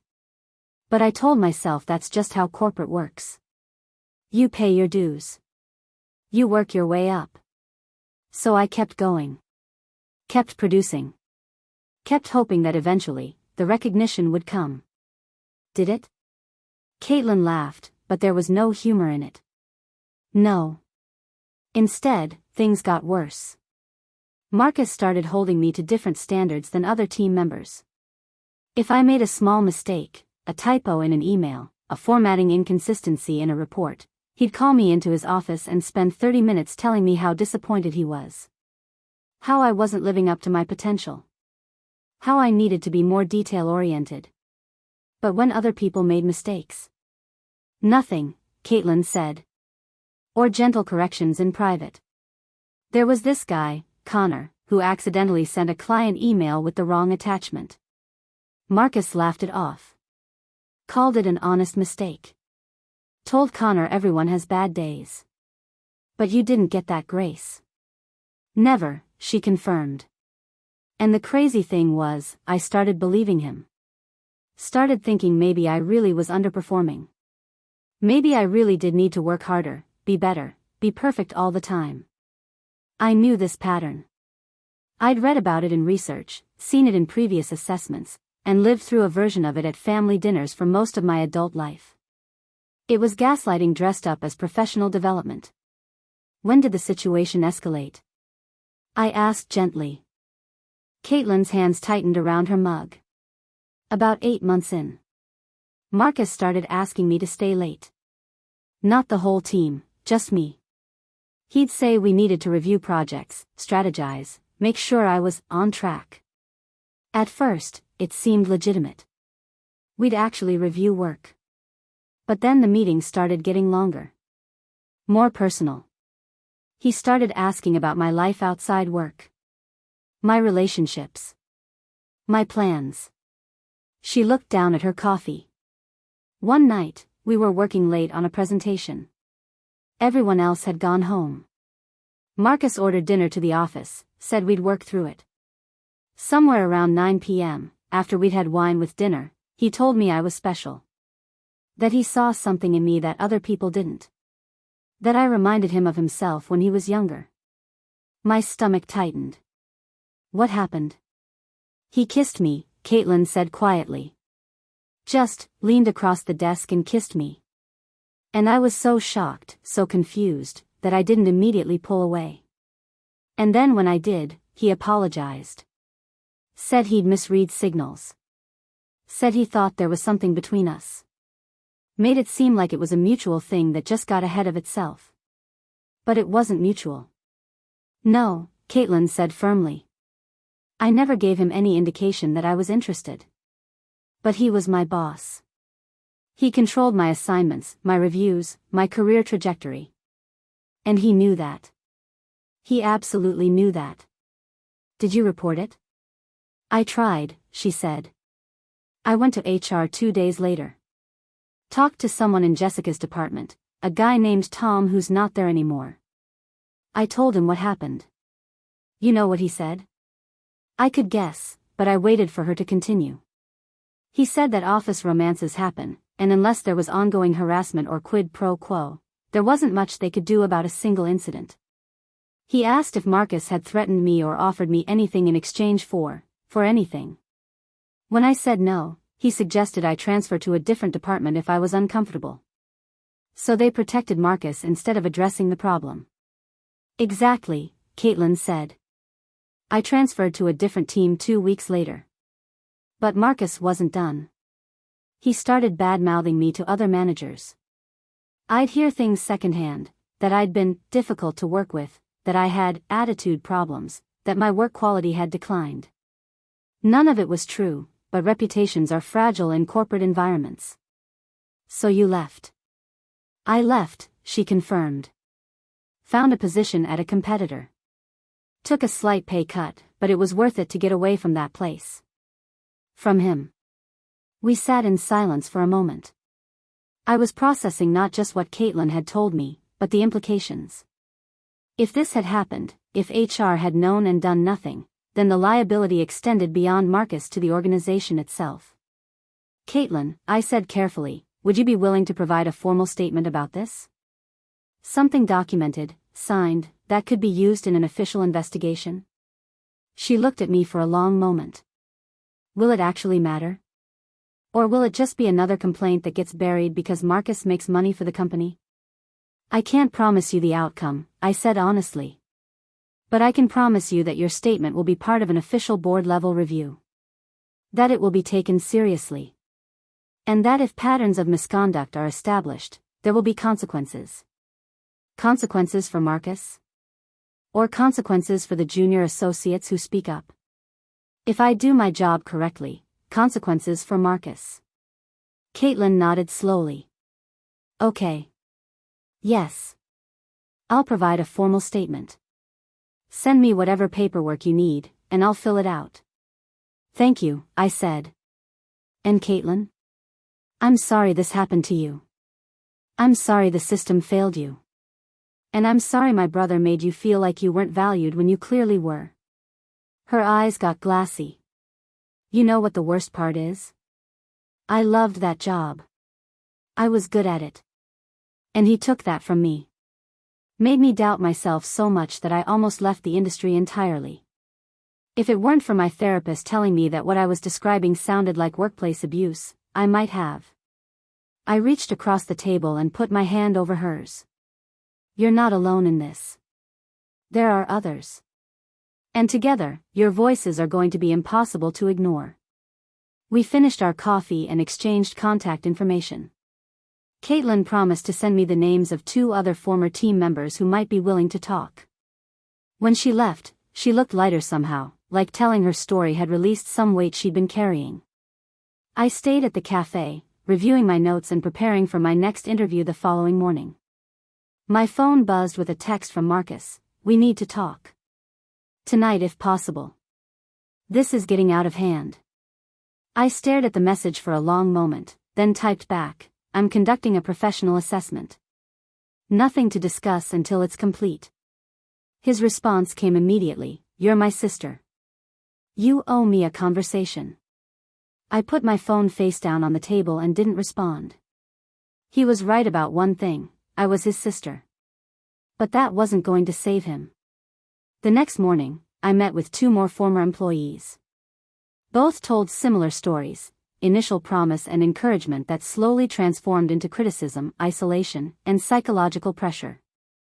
Neither had experienced anything as overt as what Caitlin described, but both had left feeling diminished, questioning their own competence, carrying scars that had taken months to heal. By Friday afternoon, I had enough. I returned to my office at Whitmore and began drafting my preliminary findings. The document was careful, methodical, and devastating. I cited specific patterns, referenced multiple sources, and built a case that was airtight enough to withstand legal scrutiny. At 5 p.m., I sent the document to Vincent Chen with a subject line that was deliberately neutral: Initial Assessment Findings, Chen Team Review. Then I sent a copy to Jessica with a different subject line: We need to talk about next steps. Jessica called me 6 minutes later. I just read it, she said without preamble. Maya, this is exactly what we needed. It's comprehensive. It's devastating. And it's completely defensible. What happens now? I asked. Now we prepare for the hard part, Jessica said. Because Vincent is going to have to choose between protecting revenue and protecting culture. And that decision is going to define this company for the next decade. When will he decide? Monday morning, Jessica said. He's calling an emergency board meeting. You'll need to present your findings. And Marcus? He doesn't know yet, Jessica said.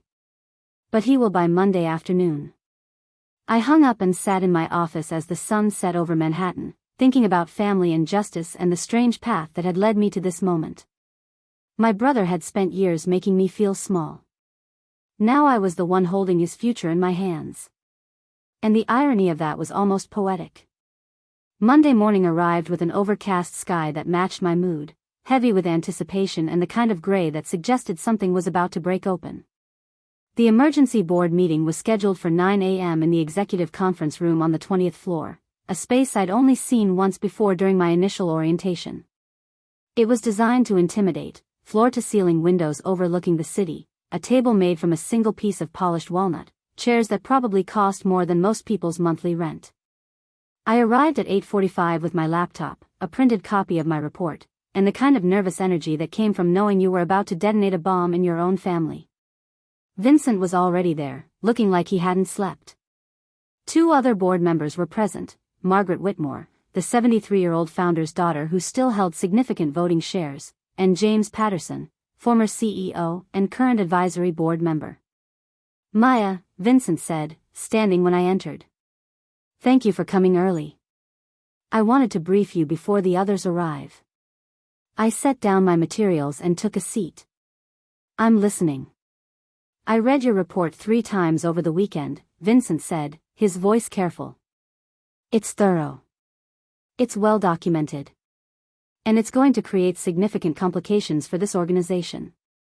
"Complications," I repeated flatly. That's an interesting word choice for what amounts to systematic workplace abuse and potential sexual harassment. Margaret Whitmore leaned forward, her sharp eyes assessing me. "Dr. Rodriguez, no one is disputing the seriousness of your findings. But Vincent is right that we need to consider the broader implications. Marcus Chen is responsible for 18% of our annual revenue. His clients are loyal to him personally. If we terminate him, we risk losing those accounts. And if you don't terminate him," I countered, "you risk a lawsuit that will cost you far more than 18% of revenue. Not to mention the reputational damage when this inevitably becomes public."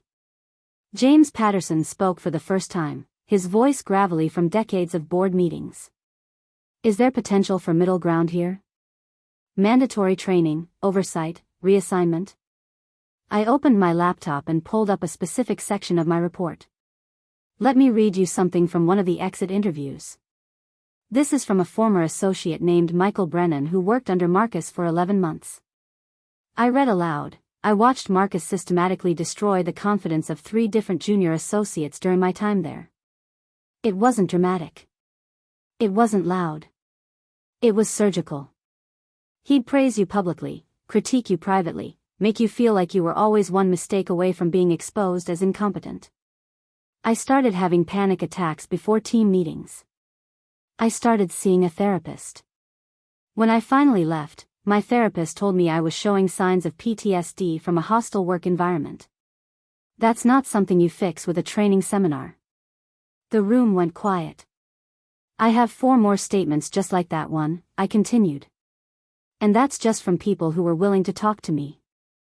How many others left without saying anything?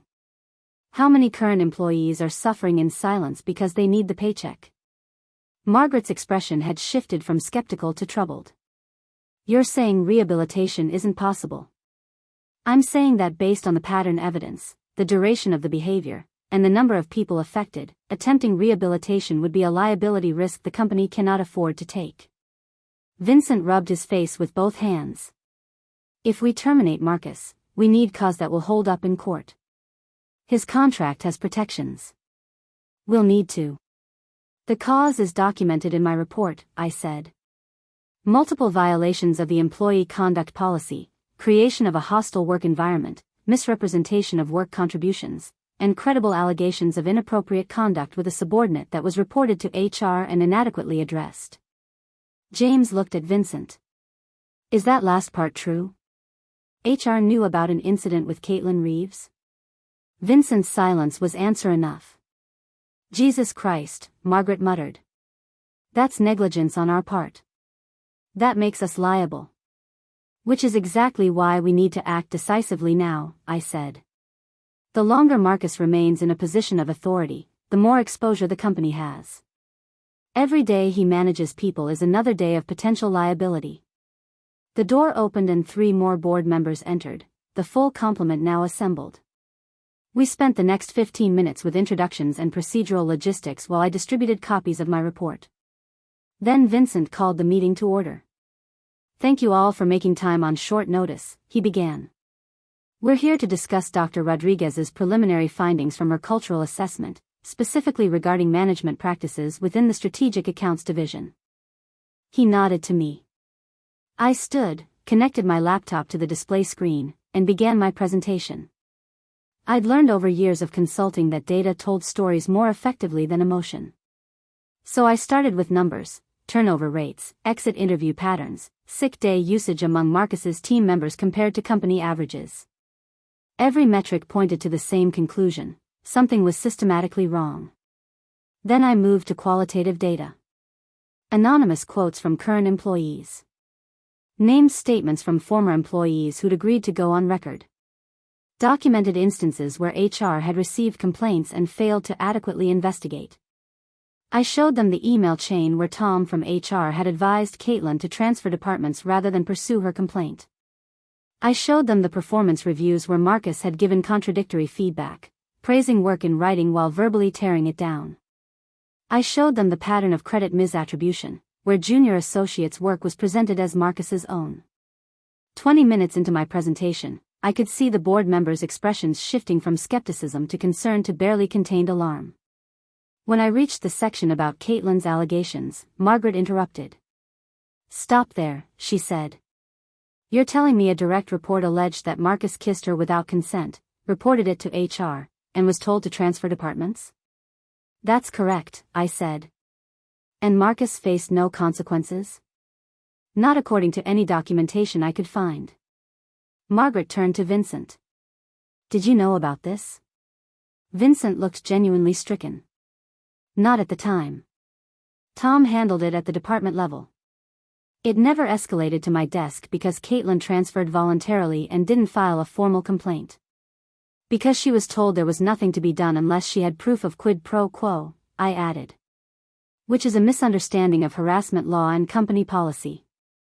Unwanted sexual contact from a supervisor is grounds for investigation regardless of whether anything was explicitly offered in exchange. James was shaking his head slowly. This is a nightmare. A complete nightmare. I continued with the rest of my presentation, laying out the full scope of Marcus's pattern of behavior. By the time I finished, the conference room felt 20 degrees colder despite the unchanged temperature. Recommendations? Margaret asked when I concluded. I pulled up my final slide. Immediate termination of Marcus Chen with cause, documented as violation of employee conduct policies. Mandatory retraining for all HR personnel on harassment and hostile work environment protocols. Implementation of a 360-degree feedback system for all managers. And a comprehensive review of current team dynamics under Marcus's former supervision to identify employees who may need support or reassignment. That's decisive, James said. The situation requires decisive action, I replied. Vincent spoke carefully. There's one complication we need to address. The fact that you're Marcus's sister. His legal team will argue bias. They'll claim this was personal vendetta disguised as professional assessment. Let them argue it, I said. Everything in my report is supported by documentary evidence and corroborated witness statements. My relationship to Marcus is disclosed in the methodology section. And if anything, it makes the findings more credible. I had every incentive to go easy on him, and the evidence still led to the same conclusion. Margaret was nodding. She's right. The family connection actually strengthens the report. No one can claim she was looking for problems. She found them despite the personal cost. A board member named Richard Chen, no relation to Marcus or my family, spoke up. What about the revenue risk? We can't ignore the fact that Marcus's clients may walk when this happens. Then we need a transition plan, I said. Identify which client relationships are institutional versus personal. Assign senior managers to handle relationship continuity. Be transparent with clients about our commitment to ethical culture.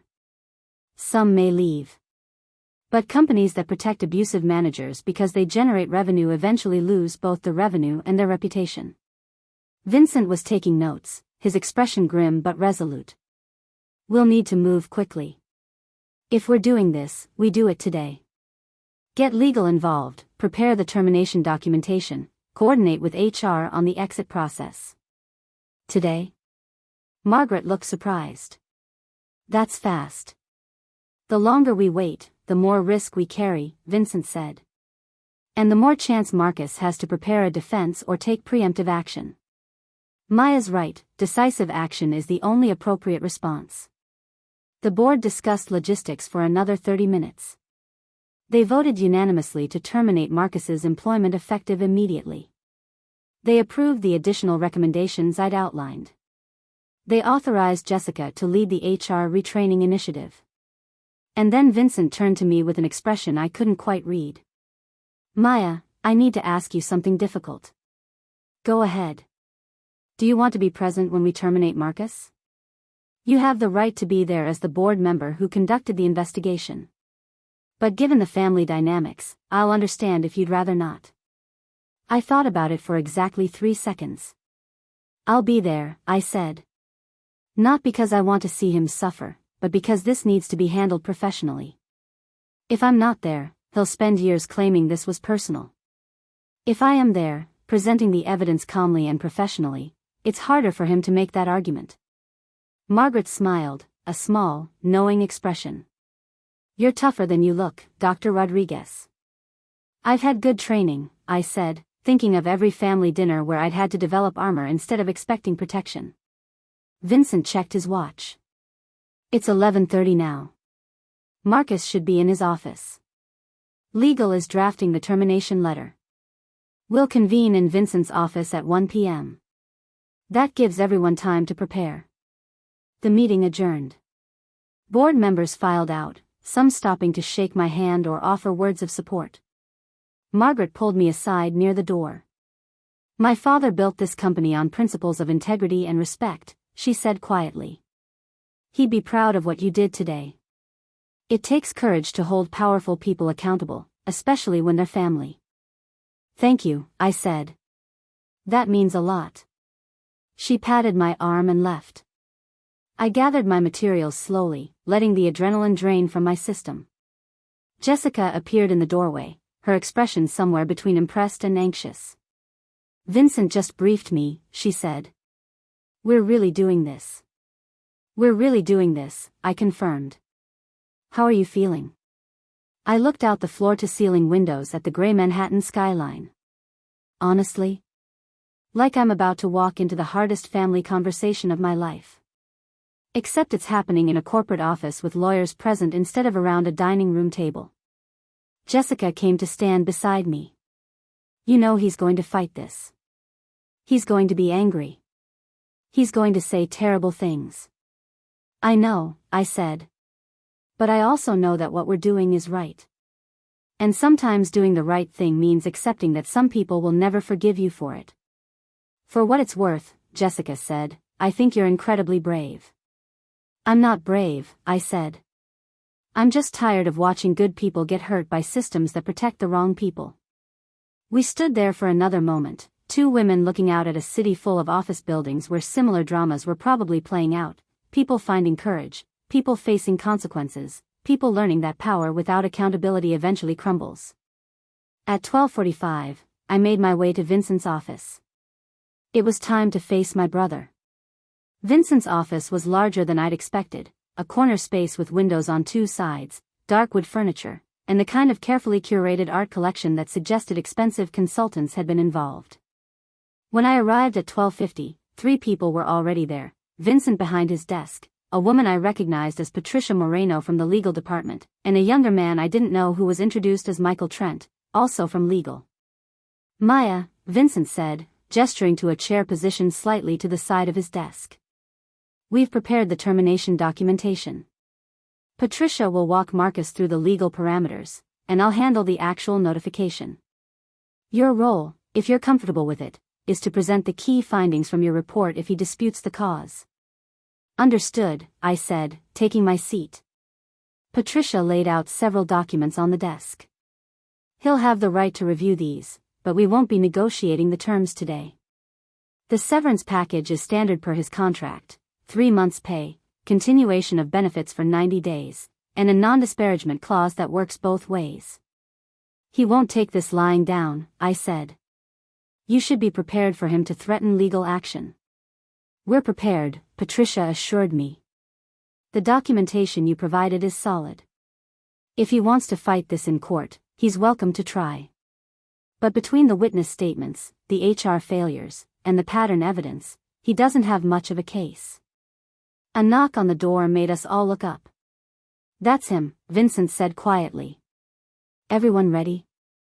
We nodded. Come in, Vincent called. The door opened and Marcus walked in, looking concerned but not yet alarmed. He was wearing one of his perfectly tailored suits, his expression open and professional, the face he showed to executives when he wanted something. Then he saw me sitting in the corner, and that expression flickered. Vincent, Marcus said carefully, his eyes moving between Vincent and me. What's going on? Your assistant said it was urgent but wouldn't tell me what this was about. Please, sit down, Marcus, Vincent said, his tone formal in a way I'd never heard before. Marcus remained standing, his body language shifting defensive. I'd rather stand. Whatever this is about, let's just get to it. Vincent folded his hands on his desk. Marcus, as of 1 p.m. today, your employment with Whitmore Associates is terminated for cause. The words hung in the air like smoke after a gunshot. Marcus blinked. Once. Twice. Like he was waiting for the punchline. I'm sorry, what? He said finally. Your employment is being terminated, Vincent repeated. Effective immediately. Patricia will walk you through the legal documentation, and security will escort you to collect your personal belongings. Marcus's face went through a rapid series of expressions, confusion, disbelief, anger, and finally landing on something cold and calculating. This is a joke, he said. This is some kind of test or, no. No, this is her. He pointed at me without looking at me. This is my sister playing games. This is personal. This is professional, Vincent said firmly. Dr. Rodriguez conducted a comprehensive assessment of management practices across multiple departments. Her findings regarding your team were concerning enough to warrant immediate action. Marcus finally looked at me directly, and the expression on his face was pure venom. You did this. You came into my company, my workplace, and you sabotaged me. I came into this company as a board member conducting a cultural assessment, I said, keeping my voice level. What I found was a pattern of behavior that violates company policy and creates significant legal liability. Bullshit, Marcus spat. This is revenge. For what? For not giving you enough attention at family dinners? For being successful when you chose to walk dogs? Patricia stepped in smoothly. Mr. Chen, I'd advise you to refrain from making accusations that could be considered defamatory. The termination is based on documented evidence of policy violations. What policy violations? Marcus demanded, his voice rising. I've brought in millions for this company. I've exceeded every target. My client satisfaction scores are among the highest in the firm. Vincent opened a folder on his desk. Your revenue performance is not in question. Your management practices are. Dr. Rodriguez documented multiple violations including creation of a hostile work environment, misrepresentation of work contributions, failure to comply with harassment reporting protocols, and patterns of behavior that resulted in abnormally high turnover on your team. Turnover? Marcus laughed, sharp and bitter. People leave companies all the time. That's not my fault if junior associates can't handle the pressure of high-performance environments. 42% turnover over 3 years, I said quietly. That's 3 times the company average. And every single exit interview mentions your management style as a contributing factor to their departure. Marcus turned on me fully now. You cherry-picked data. You went looking for problems because you wanted to hurt me. This whole thing is a setup. I interviewed 7 former employees, I said. 3 current employees. I observed 4 separate team interactions. I reviewed 3 years of performance documentation, HR complaints, and email communications. The pattern is consistent across all sources. Pattern of what? Marcus demanded. Being demanding? Holding people accountable? That's not a crime, Sarah. That's called management. The use of my old name felt like a slap, but I didn't react. It's called psychological manipulation when you publicly praise someone while privately undermining their confidence, I said. It's called credit theft when you present junior associates' work as your own without attribution. And it's called harassment when you initiate unwanted physical contact with a subordinate. The room went deadly silent. Marcus's face had gone pale. Who told you that? Caitlin? She's lying. Nothing happened between us that wasn't. That wasn't what? I interrupted. Consensual? She was your direct report.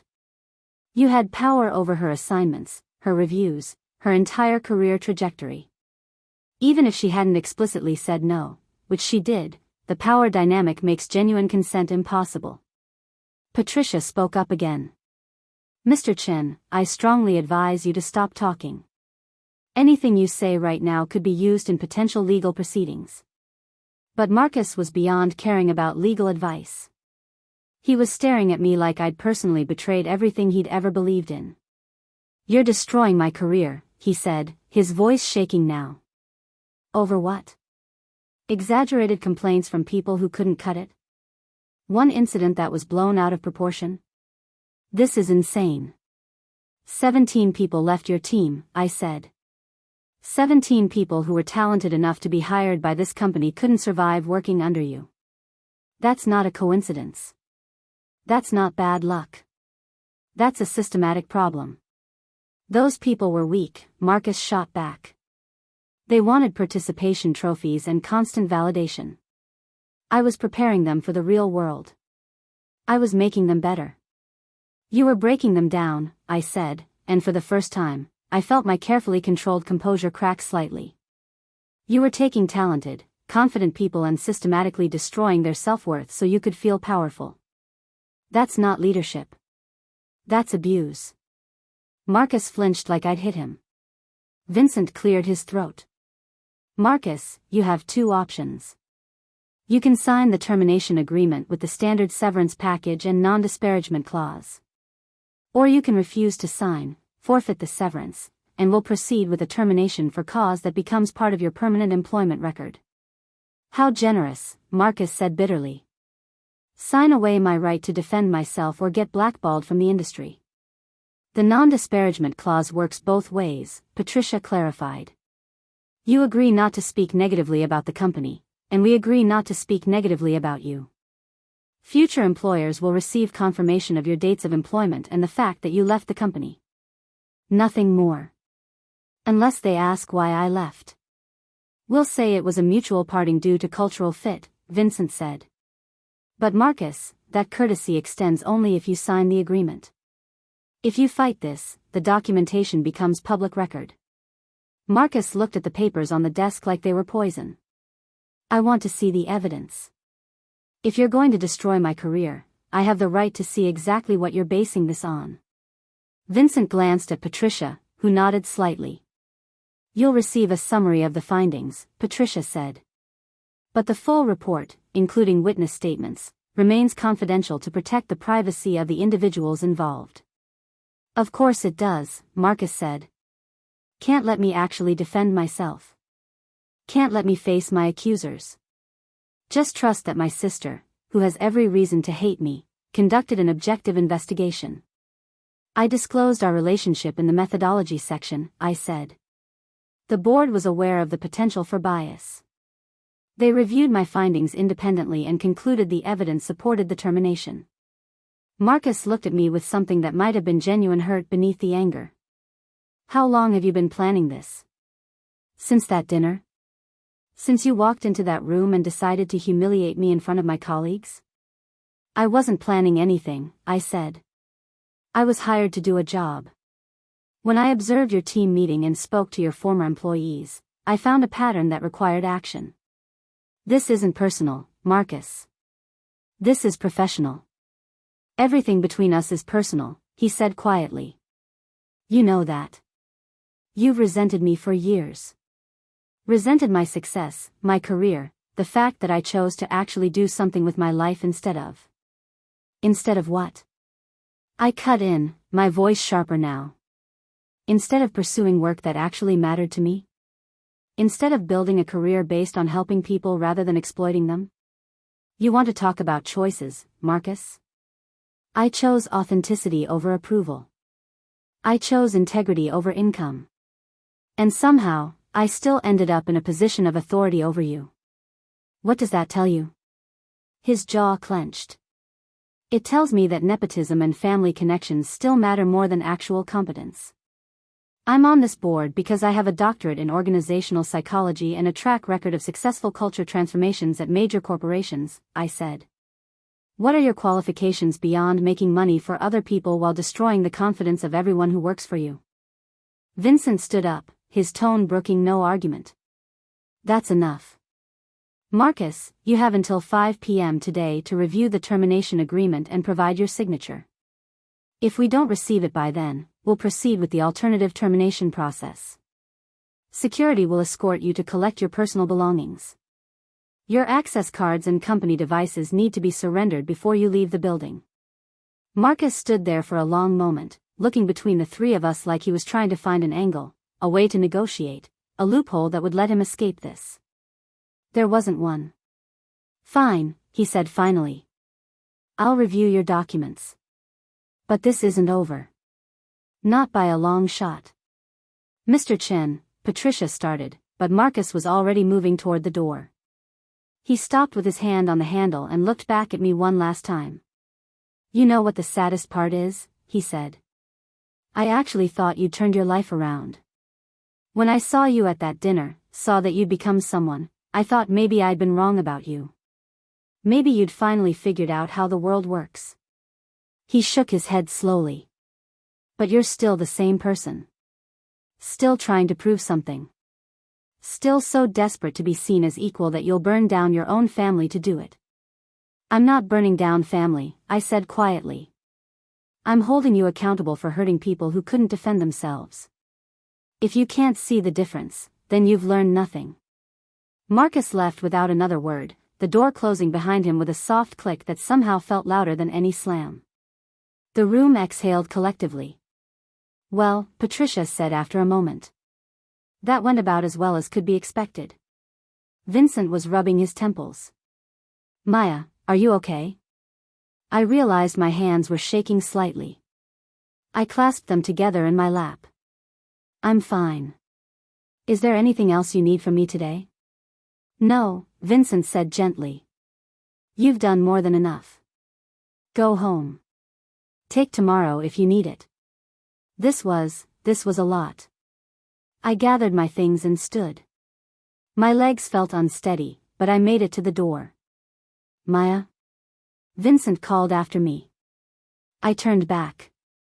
Thank you, he said. For having the courage to do what needed to be done. Even when it cost you personally. I nodded, not trusting my voice, and left. The elevator ride down felt longer than usual. When I reached the lobby, I kept walking straight through to the street, needing air, needing space, needing to be somewhere that wasn't filled with corporate furniture and family betrayal. I made it 2 blocks before I had to stop, leaning against a building, breathing deeply. My phone buzzed. A text from Jessica, he just left the building. Watched security escort him out. Are you okay? I typed back, I will be. Another text came through, this time from my mother. Marcus just called me. He's devastated. What happened? What did you do? I stared at that message for a long time. Then I turned off my phone and started walking home. Some questions didn't deserve immediate answers. The next 48 hours passed in a blur of phone calls I didn't answer, text messages I didn't read, and a family group chat that exploded with approximately 73 messages before I muted it entirely. I took Vincent's advice and stayed home Tuesday, spending the day with Biscuit, Pepper, and Goliath at Riverside Park. There was something clarifying about watching a 70-pound puppy try to befriend every pigeon in Manhattan. It reminded me that not everything in life required strategic planning or emotional armor.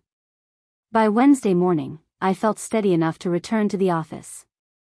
I had work to do beyond Marcus. The assessment wasn't complete, and there were other departments that needed review. But when I walked into Whitmore at 8:30 a.m., the atmosphere had shifted noticeably. People stared. Not overtly, not rudely, but I could feel eyes tracking me as I moved through the corridors. The receptionist gave me a tight smile. 2 junior associates stopped their conversation abruptly when I passed. News had clearly spread, and people were forming opinions about whether I was a hero or a villain. Jessica was waiting outside my temporary office, 2 coffees in hand and an expression that said we needed to talk. "Morning," she said, handing me a cup. "How are you holding up?" "I've had better weeks," I admitted, unlocking the door. "Come in." She followed me inside and closed the door behind her. "I wanted to brief you before you heard it from someone else. Marcus sent an email to his entire client list yesterday afternoon." My stomach dropped. "What did it say?" Jessica pulled out her phone and read from the screen, "Dear valued clients, I'm writing to inform you that I'm no longer with Whitmore Associates. This decision was not mutual, and I believe it was based on inaccurate and biased information. I'm currently evaluating my legal options, but in the meantime, I want you to know that I've valued our partnership and hope to continue serving your needs in the future. Please feel free to reach out to me directly at my personal email." "Jesus," I muttered. "That's a direct violation of the non-disparagement clause." "Legal is aware," Jessica said. "They've already sent him a cease and desist letter. But the damage might be done. 3 clients have already requested meetings with Vincent to discuss the transition, which is corporate speak for, we're thinking about leaving." I set down my coffee and pressed my palms against my desk. This is exactly what the board was afraid of. It's also exactly what happens when you let toxic behavior go unchecked for years, Jessica countered. Those clients were going to leave eventually anyway, either when Marcus's behavior finally became public, or when the company faced a lawsuit that made headlines. At least this way, we're controlling the narrative. "Are we though?" I asked. "Because from where I'm sitting, it looks like Marcus is controlling the narrative by playing the victim." Jessica sat down across from me. "Which is why Vincent wants you to brief the senior leadership team this morning. They need to understand the full scope of what we found so they can address client concerns with confidence." "When?" 10 a.m. Conference room 5A. She paused. "There's something else you should know. Your mother has been calling the main office line trying to reach you. The receptionist has been redirecting her to voicemail, but she's persistent." I closed my eyes. Of course she is. "Do you want me to have someone formally request that she stop?" "No," I said. "She's my mother. I'll deal with her. Just, not today." Jessica nodded understandingly. "One crisis at a time." At 10 a.m., I walked into conference room 5A to find 12 senior managers waiting, every department head, every practice leader, everyone who'd need to interface with clients or employees in the coming weeks. The energy in the room was tense, expectant. Vincent stood at the head of the table. "Thank you all for coming on short notice. I know rumors have been circulating about Monday's personnel decision. Dr. Rodriguez is here to provide context and answer questions so we can present a unified front moving forward." I connected my laptop to the display and pulled up a modified version of my presentation, one that protected specific identities but still communicated the severity of the findings. "Good morning," I began. "I know this week has been disruptive. I know some of you worked closely with Marcus and may be confused or upset about the decision. I want to be clear about what the investigation found and why immediate action was necessary." I walked them through the same data I'd presented to the board: turnover rates, exit interview patterns, documented policy violations. I explained the legal liability the company faced by allowing the behavior to continue. I addressed the revenue concerns directly. "I understand Marcus was a significant producer," I said. "But revenue generated through the systematic mistreatment of employees is not sustainable. Eventually, someone files a complaint that can't be quietly transferred to another department. Eventually, the pattern becomes public. Eventually, the cost of protecting that revenue stream becomes higher than the revenue itself. A senior manager named Richard raised his hand. How do we address clients who are concerned about the transition? Some of them have personal relationships with Marcus that go back years. Be honest, I said. Tell them that we've undergone a cultural assessment, identified areas for improvement, and made difficult decisions to ensure our workplace meets our stated values. Emphasize continuity of service. Introduce them to the team members who'll be managing their accounts. Most importantly, listen to their concerns without getting defensive. Another manager, Diane, spoke up. What if they ask specifically why Marcus was let go? The termination was for cause based on workplace conduct violations, I said. We can't provide specifics due to privacy considerations, but we can assure clients that the decision was based on documented evidence and was reviewed at the board level. If they press further, refer them to legal. The questions continued for another 30 minutes. Some were practical, how to handle the transition of Marcus's active projects. Some were more personal, how to talk to employees who were friends with Marcus and felt conflicted. I answered each one as thoroughly as I could, trying to give them the tools they need to navigate the messy aftermath. As the meeting was wrapping up, a junior partner named Stephen asked a question that made the room go quiet. Dr. Rodriguez, I think everyone here knows that Marcus is your brother. How do we respond when people suggest this was personal rather than professional? I'd been expecting this question. Dreading it, but expecting it. You tell them the truth, I said. That my relationship to Marcus was disclosed from the beginning. That the investigation was conducted according to standard protocols. That all findings were corroborated by multiple independent sources. And that the board reviewed the evidence and voted unanimously to proceed with termination. I paused, then added, you can also tell them that being related to someone doesn't obligate you to protect them when they're causing harm. If anything, it means you have a higher responsibility to be objective because the stakes are more personal. The room seemed to absorb that. Vincent stood. Thank you, Maya.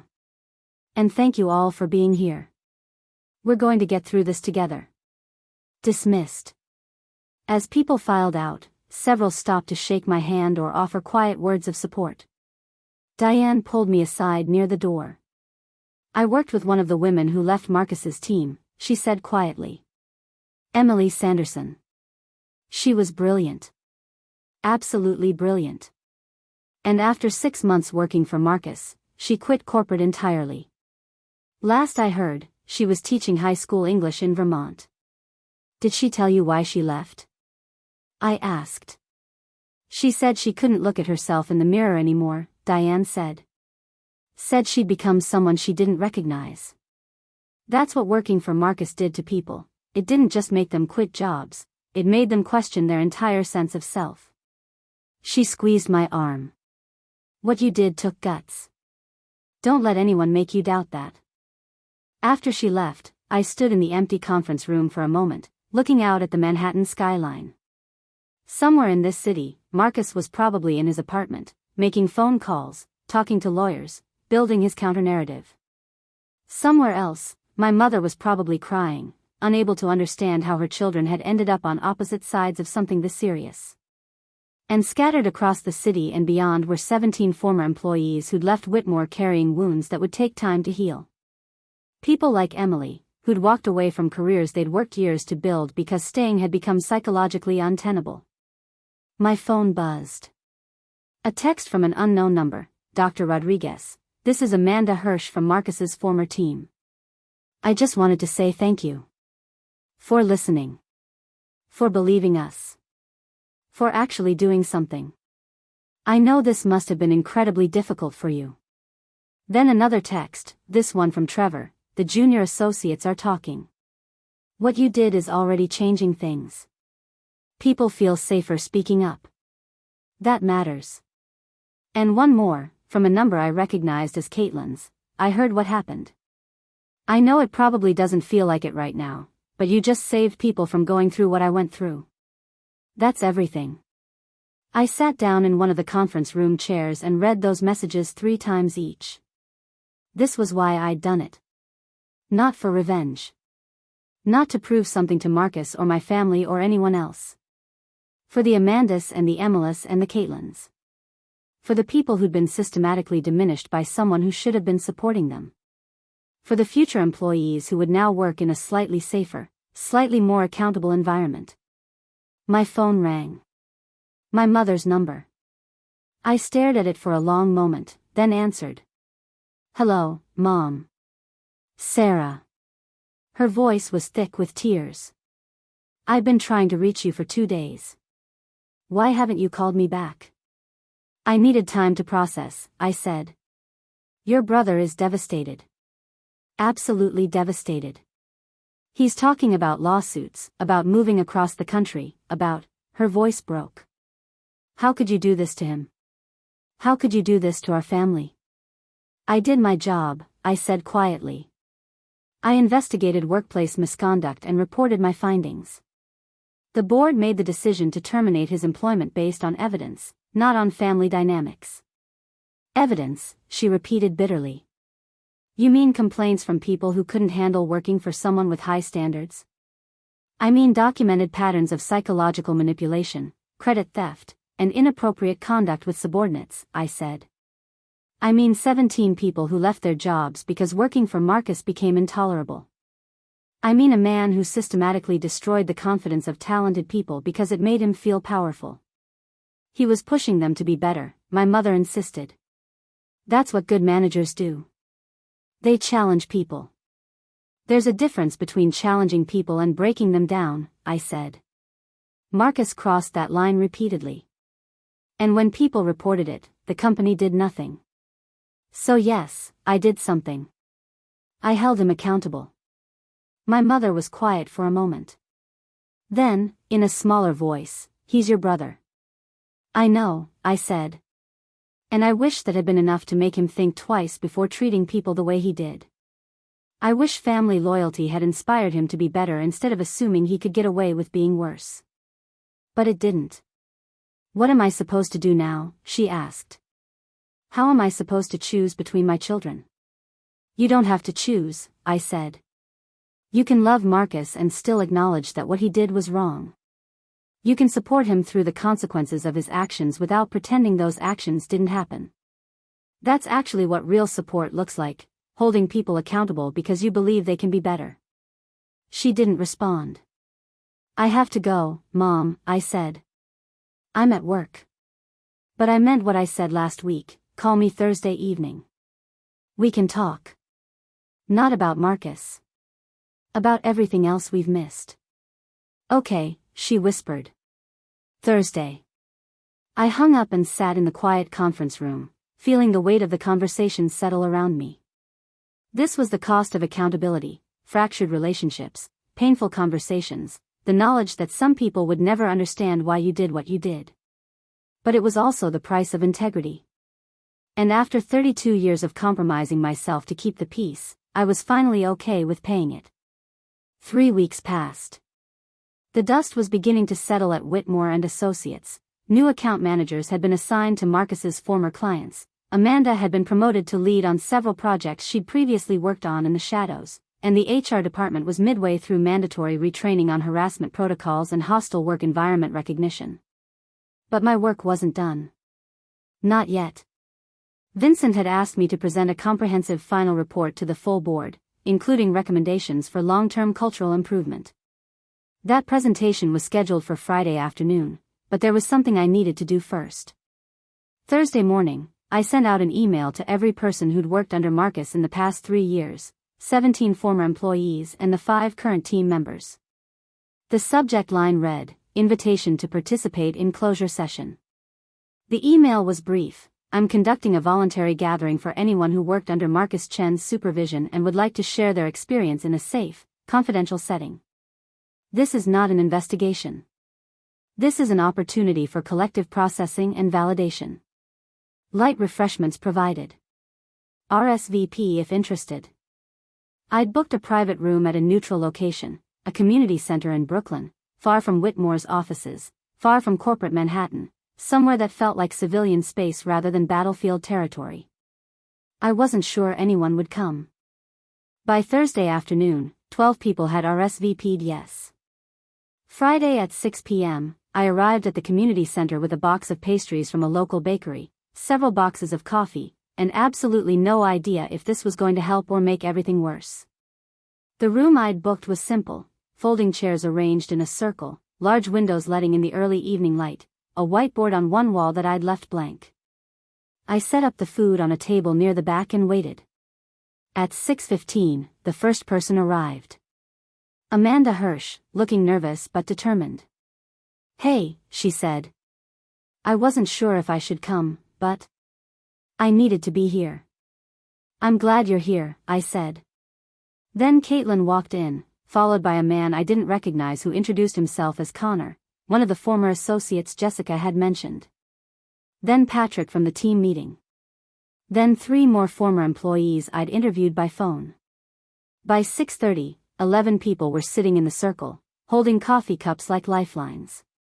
"Thank you all for coming," I began, taking my own seat in the circle. "I want to be clear about what this is and what it isn't. This isn't therapy. I'm not a therapist. This isn't an official company function. No one from Whitmore knows we're doing this except Jessica Park, who helped me arrange the logistics. And nothing said here will be documented or reported unless someone discloses something that legally requires reporting." I looked around at their faces. This is just space. Space for people who went through something difficult to acknowledge it together. Space to say the things you maybe couldn't say when you were living through it. Space to be heard. A long silence. Then Caitlin spoke. "I'll start. My name is Caitlin Reeves, and I worked for Marcus Chen for 14 months.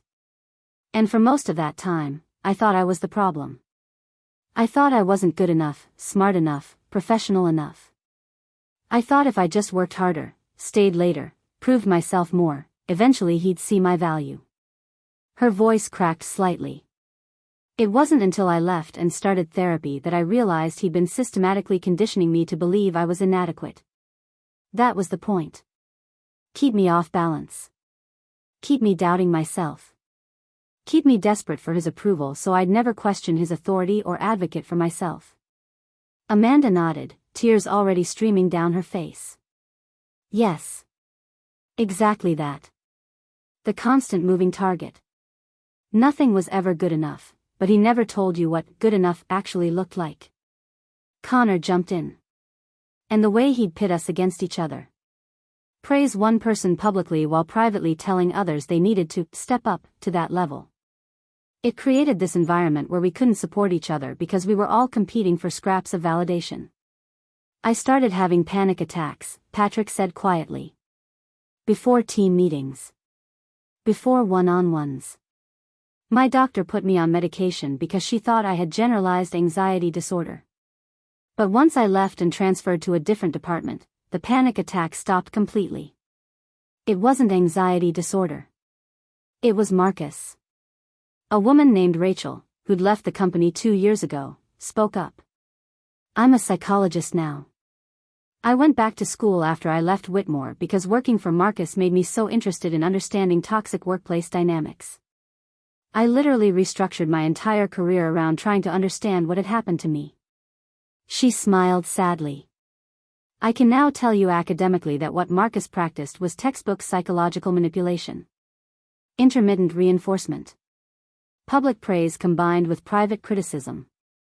Gaslighting about work quality. Creating unstable evaluation criteria. All techniques that create dependency and learned helplessness." "Did you ever try to report it?" someone asked. "I did," Rachel said. "I went to HR 6 months before I left. They did an investigation that consisted of interviewing Marcus, who denied everything, and 2 team members he'd hand-selected, who said they'd never witnessed any problems. Case closed. I was advised to work on my resilience." Several people groaned in recognition. "That's what they told me too," said another former employee named James. Resilience. As if the problem was our inability to withstand abuse rather than the abuse itself. The conversation continued for over an hour. People shared stories that echoed each other in disturbing ways, the same patterns, the same tactics, the same psychological aftermath. Several people cried. Others expressed anger they'd been holding for years. A few talked about how leaving Marcus's team had made them question whether they even belonged in corporate America at all. "I'm working as a freelance consultant now," Caitlin said. "I'll never work under someone else's supervision again. I can't. The idea of having a boss, of being evaluated, of being dependent on someone else's approval for my livelihood, I can't do it." Marcus took that from me. Emily, who'd been quiet until now, finally spoke. "I teach high school now. English literature. I make a third of what I made at Whitmore, and I've never been happier. Because my students don't play mind games. Teenagers are actually more emotionally honest than Marcus ever was." That got a few laughs, breaking the tension slightly. I'd been mostly silent, letting them speak, but now I felt like I needed to say something. "I want you all to know something," I said. "When I started this assessment, I had no idea how deep the problem went. I knew Marcus was difficult, he's my brother, I grew up with his particular brand of criticism. But I didn't know he'd been doing this systematically, to multiple people, for years." I paused, choosing my words carefully. "And I want to apologize. Not on Marcus's behalf, he needs to do that himself, if he ever develops the self-awareness. But on behalf of the system that failed you. On behalf of every person who saw signs and did nothing. Every HR representative who dismissed your concerns. Every executive who prioritized revenue over responsibility." Amanda wiped her eyes. "You actually did something, though. That matters. It matters that it shouldn't have taken 3 years and a board member investigation," I said. "It matters that the system was designed to protect Marcus instead of protecting all of you. And that needs to change." Trevor, who'd been sitting quietly, raised his hand like we were in school. "Can I ask you something, Dr. Rodriguez?" "Of course." "How did you do it?" he asked. "How did you sit in that meeting, present that evidence, and watch your own brother get fired? I can't imagine how hard that must have been." I thought about that question carefully. It was one of the hardest things I've ever done. But I kept thinking about a question that guides a lot of my work: who am I protecting, and why? Was I protecting Marcus because he was family? Or was I protecting future employees from going through what all of you went through? I looked around the circle. When I framed it that way, the answer became clear. Family loyalty doesn't mean protecting people from consequences. Sometimes it means holding them accountable because you believe they're capable of being better than their worst behavior. Connor nodded slowly. "Do you think he'll ever understand what he did?" "Honestly? I don't know," I said. "Right now, he's angry. He feels victimized. He's building a narrative where he's the wronged party. Maybe that's necessary for him psychologically. Maybe eventually he'll develop enough insight to recognize the harm he caused. But I can't control that. All I could control was stopping the harm from continuing." Caitlin stood up suddenly. "I need to say something, and I need to say it directly to you, Maya." I nodded, bracing myself. "Thank you," she said, her voice strong despite the tears on her face. "Thank you for believing me when I told you what happened. Thank you for not minimizing it or making excuses for him. Thank you for doing something when everyone else just looked the other way." She crossed the circle and hugged me, unexpectedly, fiercely. One by one, others stood and joined. Suddenly I was in the center of this group hug with 11 people I barely knew, all of us crying, all of us holding each other up. When we finally broke apart, Amanda laughed through her tears. "This is the weirdest therapy session I've never paid for." "Best kind," Rachel said, smiling. We spent another 30 minutes talking about healing, practical steps people had taken, therapists they'd found helpful, strategies for rebuilding confidence after it had been systematically dismantled. I shared some resources from my professional network. People exchanged contact information, creating their own support system. As the session wound down and people started gathering their things, Patrick approached me. "I'm staying at Whitmore," he said. "Under new management now. And it's different already. Better. People are actually asking how we're doing. Checking in. The new senior manager, she runs meetings completely differently. She asks for our input, credits our contributions, treats us like professionals instead of problems to be managed. I'm glad, I said. That's what I was hoping for. It wouldn't have happened without you, he said. You know that, right? I did know that. But hearing it still meant something. By 8 p.m., everyone had left except Caitlin, who'd stayed to help me clean up. You didn't have to do this, she said as we broke down the folding chairs. The gathering. You'd already done enough. I needed to do it, I said. For myself as much as for anyone else. I needed to see the faces of the people Marcus hurt. Needed to hear your stories unfiltered. Needed to know that what I did mattered beyond just corporate policy. Caitlin smiled. It mattered. Trust me. We finished cleaning up in comfortable silence, and as I locked the community center door behind us and stepped out into the cool Brooklyn evening, I felt something I hadn't felt in weeks. Peace. Not happiness exactly, this situation was still too complicated, too painful for happiness. But peace. The kind that comes from knowing you did the right thing, even when it was hard. Even when it cost you. My phone buzzed. A text from my mother, dinner this Sunday? Your father and I would like to talk. Just the three of us. I stared at that message for a long moment. Then I typed back, okay. Sunday at 6. I'll bring wine. It wasn't forgiveness. It wasn't resolution. But it was a start. And sometimes, that's all you can ask for. Sunday evening arrived with unseasonably warm weather for late October.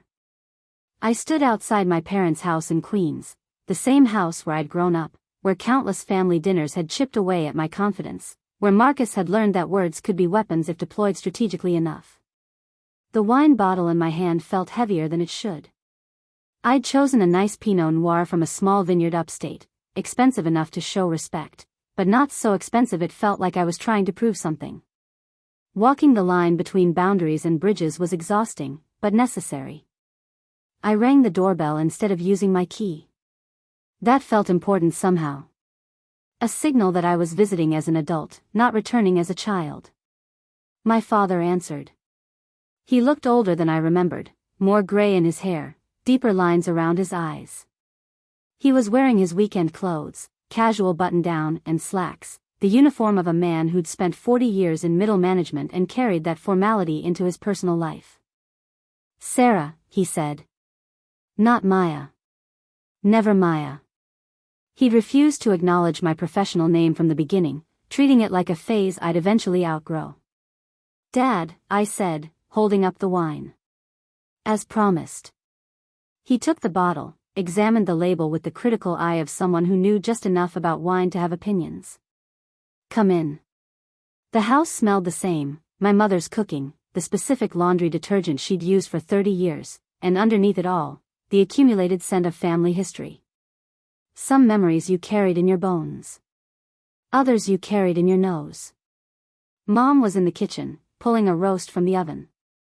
She looked up when I entered, and I saw that she'd been crying recently. Her eyes were red-rimmed, her makeup carefully reapplied but not quite hiding the evidence. Hi, Mom, I said softly. She set down the roasting pan and came to me, wrapping me in a hug that felt desperate. I'm so glad you came. I wasn't sure you would. I said I would, I replied, hugging her back but not clinging. I keep my promises. We moved to the dining room, the same table where Marcus had eviscerated me weeks ago, though it felt like years. Mom had set it carefully, nice dishes, cloth napkins, candles. She was trying.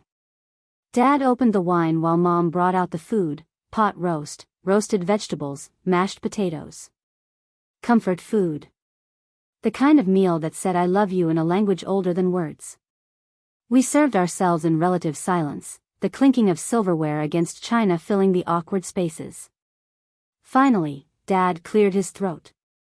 Your mother and I wanted to talk to you about what happened with Marcus. I set down my fork. Okay. He's struggling, Mom said immediately. He's applied to 15 companies and hasn't gotten a single interview. Word has spread in the industry. They're treating him like he's toxic. He created a toxic work environment, I said evenly. That's documented. He made mistakes, Dad said. But ruining his career over mistakes seems extreme. I took a sip of wine, buying myself a moment to respond without anger. Let me ask you something. If someone spent years systematically destroying the confidence of 17 different people, if someone manipulated employees into questioning their own competence, if someone created an environment so psychologically damaging that people left not just the company but the entire industry, would you call that mistakes? Neither of them answered. Because that's what Marcus did, I continued. I didn't ruin his career. His behavior ruined his career. I just documented it. Mom's eyes filled with tears again. He's your brother. You could have found another way.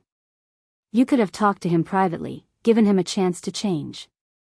Multiple people talked to HR, I said. Multiple people reported problems. The system had years to address this and chose not to because Marcus made money. How many more people should have suffered while we waited for Marcus to decide to be better? Dad leaned back in his chair. So what, you're judge and jury now? You get to decide his fate? The board decided his fate, I corrected. Based on evidence that would have led to the same conclusion regardless of who conducted the investigation. My relationship to Marcus is irrelevant to the facts. Your relationship to Marcus is everything, Dad said, his voice harder now. You've resented him your entire life. Resented his success, his confidence, his cruelty. I interrupted. His need to diminish others to feel powerful? Yes, Dad, I resented that. Just like I resented sitting at this table for 30 years listening to him mock my choices while you and Mom said nothing. Mom flinched. That's not fair. Isn't it? I looked at her directly. How many times did Marcus call me a failure at family dinners? How many times did he joke about my career, my apartment, my life? And how many times did either of you tell him to stop? Silence. Never, I answered my own question. You never stopped him because it was easier to let me absorb the hits than to confront Marcus about his behavior. And that same pattern, people looking the other way because confronting Marcus was uncomfortable, is exactly what allowed him to hurt so many people at work. Dad's jaw tightened. So this is our fault now? We're to blame for his termination? No, I said. Marcus is to blame for his termination. But you're to blame for teaching him that cruelty without consequences is acceptable. That as long as you're successful, you can treat people however you want. That family will always protect you, even when you're wrong. I set down my napkin. I came here tonight because I love you both. Because I want to have a relationship that isn't built on me making myself smaller so Marcus can feel bigger. But I can't do that if you need me to apologize for holding Marcus accountable. Mom was fully crying now. I don't need you to apologize. I just need you to understand how hard this is. He's my son. You're both my children. How am I supposed to navigate this? By acknowledging that loving someone doesn't mean excusing everything they do, I said gently. You can love Marcus and still recognize that his behavior was harmful. You can support him through the consequences without pretending the consequences aren't deserved. Have you talked to him? Dad asked. Since the termination? No, I said. He's made it clear he sees me as the villain. Until he's ready to actually examine his own behavior rather than blaming everyone else, there's nothing productive to say. He's living in our basement, Mom said quietly. His fiancée broke up with him. His savings are running out. He's not doing well. I felt a twist of something in my chest. Not quite sympathy, but not satisfaction either. Just sadness at the waste of it all. I'm sorry he's hurting, I said, and I meant it. But Mom, he hurt people. Seriously hurt them. One woman left corporate America entirely because of how he treated her. Another is in therapy for workplace trauma. These are real people with real damage. And somebody had to make it stop. Dad was quiet for a long moment, then said, "You really believe you did the right thing?" "I know I did the right thing," I said. "That doesn't make it easy. It doesn't make me happy about it. But knowing something is right and feeling good about it aren't the same thing." Mom reached across the table and took my hand. "When did you become so strong?" "I've always been strong," I said. "You just didn't notice because my strength looked different than Marcus's. I was strong enough to leave a prestigious program when it didn't align with my values. Strong enough to build a career in a field I cared about even when it didn't impress anyone. Strong enough to volunteer with rescue dogs in the rain because it mattered to me. You mistook quiet strength for weakness." She squeezed my hand. "I see it now. I'm sorry it took so long." We ate in silence for a while, the tension gradually easing into something more manageable. Not comfortable, but survivable. "What happens now?" Dad asked eventually. "With you and Marcus?" "I don't know," I admitted. "That's up to him. If he ever develops the self-awareness to understand what he did and why it was wrong, maybe we can rebuild some kind of relationship. But I'm not holding my breath." "And with us?" Mom asked. "Can we rebuild?" I looked at both of them, these imperfect people who'd raised me imperfectly, who'd made mistakes that had consequences, who were finally starting to understand the damage their silence had caused. "Yes," I said. "If you're willing to actually see me instead of the version of me that's easier to handle. If you're willing to stop treating my choices as failures just because they're different from what you expected. If you're willing to have uncomfortable conversations instead of sweeping everything under the rug." "We can try," Dad said. "I can't promise we'll be perfect at it." "I'm not asking for perfect," I said. "I'm asking for genuine."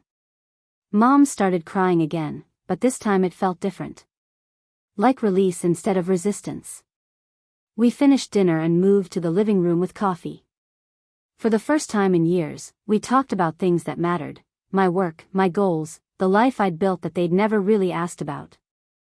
They told me about their own struggles, their worries about retirement, Dad's recent health scare that I hadn't known about because we'd been so distant. It wasn't healing. Healing would take time. But it was honest. And honest was a start. I left around 9, declining Mom's offer to pack up leftovers.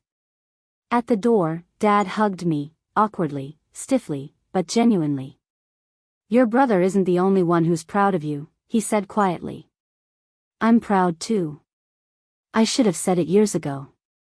"Thanks, Dad," I whispered. Driving home through Queens, then over the bridge into Manhattan, I thought about justice and family and the complicated space where they overlapped. I'd spent 3 months investigating my brother. I'd documented his misconduct. I'd presented evidence that led to his termination. I'd facilitated a gathering for his victims to process their trauma. And through all of it, the question that haunted me wasn't whether I'd done the right thing. I knew I had. The question was whether doing the right thing would always feel this heavy.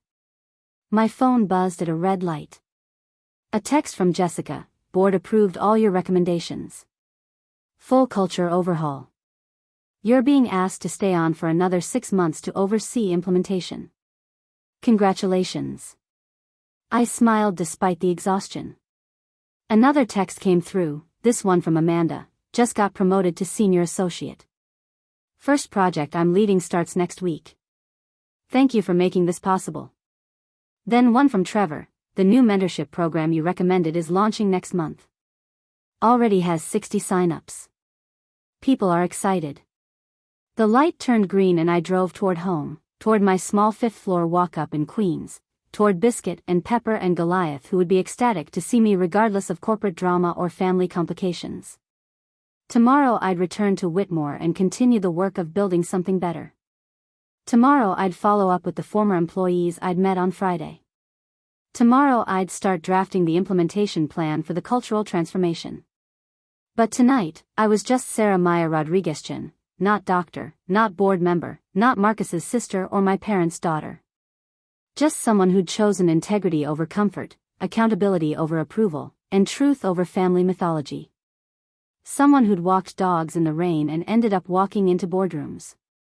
Someone who'd been underestimated her entire life and then proven that being underestimated was its own kind of power. I parked on my street, climbed 5 flights of stairs, and opened the door to chaos, 3 dogs losing their collective minds with joy at my return. And I laughed. Because this messy, authentic, unapologetic life I'd built, was worth more than any amount of approval I'd ever sought from people who couldn't see my value. I'd stopped waiting to be recognized. I'd started recognizing myself. And that made all the difference. Up next, you've got 2 more standout stories right on your screen. If this one hit the mark, you won't want to pass these up. Just click and check them out.